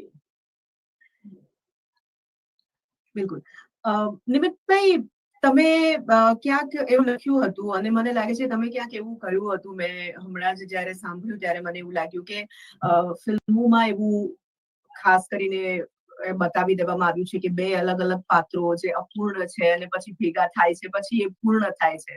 તમે બહુ સરસ રીતે આખી વાતને મૂકી હતી. મને લાગે છે દર્શકો માટે ફરી એક વખત આપણે વાત એટલા માટે મૂકીએ કારણ કે તમે એમાં બહુ સરસ વાત કરી છે કે પૂર્ણતાનો અહેસાસ જે કરાવે એ પ્રિયજન હોય છે. એમ તમે અપૂર્ણ નથી, તમે સંપૂર્ણ છો, અને એ સંપૂર્ણની સાથે સંપૂર્ણ જ્યારે ભળે છે ત્યારે મને લાગે છે કે એ કદાચ પ્રિયજન સાચો પ્રિયજન હશે. જી, હું એવું કહીશ કે જે આપણું વિસ્તરણ કરે એ આપણો પ્રિય છે. કારણ કે આપણે અપૂર્ણ છીએ જ નહીં. કોઈ જીવ અપૂર્ણ નથી. આ સંપૂર્ણ જીવ છે. અને જ્યારે આપણું અવતરણ થયું છે ત્યારે એવી કોઈ શરતો કે એવા નિયમો નહોતા કે એવી સૂચના નહોતી કે તમે એક અપૂર્ણ જીવ છો અને તમારો બાકી વધેલો ટુકડો, બાકી રહેલો ટુકડો તમે શોધી કાઢજો. પણ હકીકતમાં આપણે એક સંપૂર્ણ જીવ છીએ, અને એની પૂર્ણતા કરવા માટે ક્યારેય કોઈ વ્યક્તિની જરૂર નથી હોતી. તો જે આપણને પૂર્ણ કરે નહીં, પણ જે આપણું વિસ્તરણ કરે, જે આપણી ચેતનાનું વિસ્તરણ કરે, જે આપણી સમજણનું વિસ્તરણ કરે, તો જે આપણને પરિપક્વ બનાવે, એ આપણા પ્રિયજન હોય. તો આપણે પૂર્ણ જ છીએ, પણ જે આપણને એક્સપાન્ડ કરે છે, જે આપણને ગ્રો કરે છે, જે આપણને પરિપક્વ કરે છે, જે આપણને સ્ટેબલ બનાવે છે, સ્થિર બનાવે છે, એ પ્રિયજન છે. તો પ્રેમમાં એ અસ્થિર પ્રેમ જે એ શરૂઆતમાં બહુ જ રોમાંચક હોય છે, પણ એ ધીરે ધીરે એ અસ્થિરતા પછી આપણને દઝાડવા લાગે છે. એટલે પ્રેમ એ છે જે સ્થિરતા બક્ષે છે, જે સ્થાયિત્વ બક્ષે છે. તો એ ધીમી આંચે જે આપણને હૂંફ આપે એવા પ્રેમની આપણને ઝંખના હોય છે, જે દઝાડે એવા પ્રેમની નહીં. એટલે પ્રેમ એ છે કે જે સ્ટેબિલિટી આપે છે આપણને, જે આપણને સુરક્ષિત હોવાનો અનુભવ કરાવે છે, જે શાંત હોવાનો અનુભવ કરાવે છે, જે અસ્થાયીપણું આપે છે, જે અજંપો આપે છે, જે અસ્થિરતા આપે છે. એ પ્રેમ કેવી રીતે હોઈ શકે? બદલાયેલા સમયમાં મનમિતભાઈ, જેમ તમે શરૂઆતમાં કહ્યું કે જોડાવું પણ કનેક્ટ બહુ જલ્દી થઈ જવાય છે, અલગ બહુ જલ્દી થઈ જવાય છે. એક અત્યારે સર્વસામાન્ય પ્રશ્ન આપણે ઘણા વર્ષોથી, છેલ્લા વર્ષોમાં ખાસ કરીને જોઈ રહ્યા છીએ કે પોઝેસિવનેસ ના નામ પર જે રીતે ટોક્સિક રિલેશનશિપ્સ હવે આપણે જોતા આવ્યા છીએ, અને એનું પ્રમાણ પણ ક્યાંક મને એવું લાગે છે કે થોડું વધ્યું પણ છે. એ પ્રકારના રિલેશનશિપને આપણે શું સાચા અર્થમાં પ્રેમના રિલેશનશિપ કહી શકીએ ખરા? પ્રેમ અને પોઝેસિવનેસની વચ્ચેની જે પાતળી ભેદરેખા છે, એ મને લાગે છે લોકો ક્યાંક સમજવામાં ચૂકી રહ્યા છે. જી બિલકુલ. હું એવું કહીશ કે પ્રેમની શ્રેષ્ઠ અભિવ્યક્તિ આદર છે. તો જો તમે કોઈને જાહેરમાં ઇન્સલ્ટ કરો છો અને એને ખાનગીમાં આઈ લવ યુ કહો છો, તો એ પ્રેમ નથી, એ પ્રપંચ છે. તો જે લોકો તમને આદર નથી આપતા, એ લોકો તમને પ્રેમ કરતા હોવાનો દાવો કઈ રીતે કરી શકે? કારણ કે સૌથી પહેલી જરૂરિયાત આદરની છે. જો કોઈ તમને રિસ્પેક્ટ નથી કરતું, તો એ પ્રેમ કરતા હોવાનો દાવો કઈ રીતે કરી શકે? એટલે અને ટોક્સિક વ્યક્તિ એ નથી કે જે સતત એકધારું ખરાબ વર્તન કરે છે, કે જે મિસબિહેવ કરે છે, કે જે એબ્યુઝ કરે છે. ટોક્સિક રિલેશનશિપ એટલે એ વ્યક્તિ એવી રીતે વર્તે છે કે તમે સમજી નથી શકતા કે આ વ્યક્તિ તમારા માટે સારી છે કે ખરાબ. એ ક્યારેક એટલો બધો પ્રેમ આપે છે અને બીજી ક્ષણે એ તમારું અપમાન કરે છે, કે તમને શારીરિક કે માનસિક ત્રાસ આપે છે. તો તમે કન્ફ્યુઝ થઈ જાવ છો કે તમારે આ રિલેશનશિપમાં રહેવું કે નીકળી જવું. આ વ્યક્તિ તમારા માટે સારી છે કે ખરાબ છે? તો ન તો તમને કોઈ પ્રેમના એક નિર્ધારિત અને નિશ્ચિત જથ્થા તરફ જવા દે છે, ન તો એ પોતે તમને જથ્થો પૂરો પાડે છે, તમને બસ અધવચ્ચે રાખે છે. અને એ ટોક્સિક રિલેશનશિપ છે. ટોક્સિક એનો મતલબ એમ નથી કે સતત એબ્યુઝિવ હોય. ટોક્સિક એટલે એ વચ્ચે વચ્ચે એના પ્રેમના એપિસોડ આવી જાય, પણ એ સિવાય એ તમારી અવગણના, અનાદર અને અત્યાચાર શરૂ રહે. તો એ ટોક્સિક રિલેશનશિપ છે. અને એમાં આપણે નીકળી નથી શકતા, કારણ કે આપણને એક સતત આશા હોય છે કે પ્રેમનો જથ્થો, પ્રેમનો એપિસોડ ફરી પાછો આવશે. તો એ ટોક્સિક રિલેશનશિપ છે કે જી તમે તમારી રેસ્ક્યુ બુકમાં એક સરસ વાત લખી છે કે જે માણસ જગત અને જીવનના પ્રેમમાં નથી, કોઈ વ્યક્તિના પ્રેમમાં ન હોઈ શકે. કઈ રીતે કોઈ વ્યક્તિના પ્રેમમાં હોઈ શકે? આ ખૂબ સરસ વાત છે અને મને લાગે છે કે સાંપ્રતમાં આ તમામ લોકોએ સમજવાની અને પોતાના જીવનમાં ઉતારવાની ખૂબ જરૂર હોય એવું મને લાગે છે. આ વિષય પર તમે થોડી વધુ વાત કરો. એટલે હું બહુ સિમ્પલ, મારા માપદંડ બહુ સરળ છે કે કોઈ વ્યક્તિ તમને તમારી જાત અને એકાંતના પ્રેમમાં પડવામાં મદદ કરે છે કે અવરોધરૂપ બને છે? જે વ્યક્તિ તમને તમારી જાત અને એકાંતના પ્રેમમાં પાડવામાં મદદરૂપ થાય છે, એ તમારું ભલું ઈચ્છે છે. કારણ કે એના મનમાં કોઈ જ સ્વાર્થ નથી. એ તમને આઝાદી આપવા માંગે છે, સ્વતંત્રતા આપવા માંગે છે. And solitude is independence. મતલબ સૌથી મોટી આઝાદી એકાંત છે. તમને ગમતી પ્રવૃત્તિ તમે કરી શકો, તમે સ્વસ્થ રીતે એકલા જીવી શકો. તો એ સ્વાવલંબીપણું છે. અને જે વ્યક્તિ તમને સ્વાવલંબી બનાવે છે, એ તમને પ્રેમ કરતા હોવાનો દાવો કરી શકે. પણ જે એવું ઈચ્છે છે કે તમે સતત એના પર ડિપેન્ડન્ટ રહો, નિર્ભર રહો, તો એ તો પરાવલંબીપણું છે. મતલબ હું સતત એવી આશા રાખું અથવા હું સતત એવું ઈચ્છું કે એ વ્યક્તિ મારા પર ડિપેન્ડન્ટ રહે, એને સતત મારી જરૂર પડે, તો એ પ્રેમ કઈ રીતે હોઈ શકે? પ્રેમ તો તમને સભર અને સદ્ધર બનાવે ને. પ્રેમ તમને ડેવલપ ડિપેન્ડન્ટ કઈ રીતે બનાવી શકે? તો આઈડિયલી જેમને પ્રેમ કર્યા પછી એ વ્યક્તિની જરૂર જ ન વર્તાય, એ પ્રેમનું શ્રેષ્ઠ ધોરણ છે. કે તમને એ વ્યક્તિ એટલી બધી સભર બનાવી દે, સદ્ધર બનાવી દે કે પછી તમને એની જરૂર જ ન પડે. આઈડિયલી આ બહુ આદર્શ અવસ્થા છે. પણ કોઈ વ્યક્તિ તમને એમ્પાવર કરે છે કે પછી એ તમને નિર્બળ બનાવે છે, અશક્ત બનાવે છે. તો પ્રેમ કરનારી વ્યક્તિ આપણને હંમેશા બળ પૂરું પાડે, આપણને સશક્ત બનાવે. જે આપણને તોડી પાડે, જે આપણો કોન્ફિડન્સ ડાઉન કરે, જે આપણને અશક્ત અને નિર્બળ બનાવે, જે આપણને પરાવલંબી બનાવે, જે આપણને ડિપેન્ડન્ટ બનાવે, એના પર એ પ્રેમ કઈ રીતે હોઈ શકે? નિમિતભાઈ, કોઈ પણ રિલેશનશિપની જ્યારે આપણે વાત કરતા હોઈએ ત્યારે તમામ લોકો એવું કહેતા હોય છે કે આ રિલેશનશિપ જે છે એકદમ પરફેક્ટ છે, આ જે કપલ છે એકદમ પરફેક્ટ રિલેશનશિપનું એકદમ આદર્શ ઉદાહરણ છે. પણ રિલેશનશિપ પરફેક્ટ ખરેખર સાચા અર્થમાં હોય છે ખરું, કે પછી એકબીજાની જે ઇમ્પરફેક્શન જે વાતો હોય છે, જે પરસ્પર સ્વીકારી લેવાની ઘટના, તમે પણ એવું લખ્યું છે કે સામેવાળી વ્યક્તિના પરસ્પર સ્વીકારી લેવા પરફેક્ટ રિલેશનશિપ છે. પરફેક્ટ રિલેશનશિપ કે પરફેક્ટ મેરેજ જેવું કશું જ હોતું નથી. એ બંને અપૂર્ણ વ્યક્તિઓ એકબીજાની નજીક આવે છે અને બંને પરસ્પર એકબીજાની અપૂર્ણતાઓને સ્વીકારે છે અને સમજે છે. અને એટલે જ કોઈ વ્યક્તિને એક સાંજ માટે ચાહવી બહુ જ સરળ અને રોમેન્ટિક છે, પણ દરરોજ સાંજે એ જ વ્યક્તિ પાસે પાછા ફરવું એ પ્રેમ છે. જ્યારે દરરોજ સવારે ઉઠીને તમે એકની એક વ્યક્તિની પસંદગી કરો છો, એ પ્રેમ છે. એમની અપૂર્ણતાઓ, નબળાઈઓ, ખામીઓ જાણતા હોવા છતાં તમે દરરોજ સવારે, દરરોજ સાંજે એની જ પસંદગી કરો છો, એ પ્રેમ છે, અઢળક વિકલ્પો હોવા છતાં. So love is constantly choosing that one person again and again.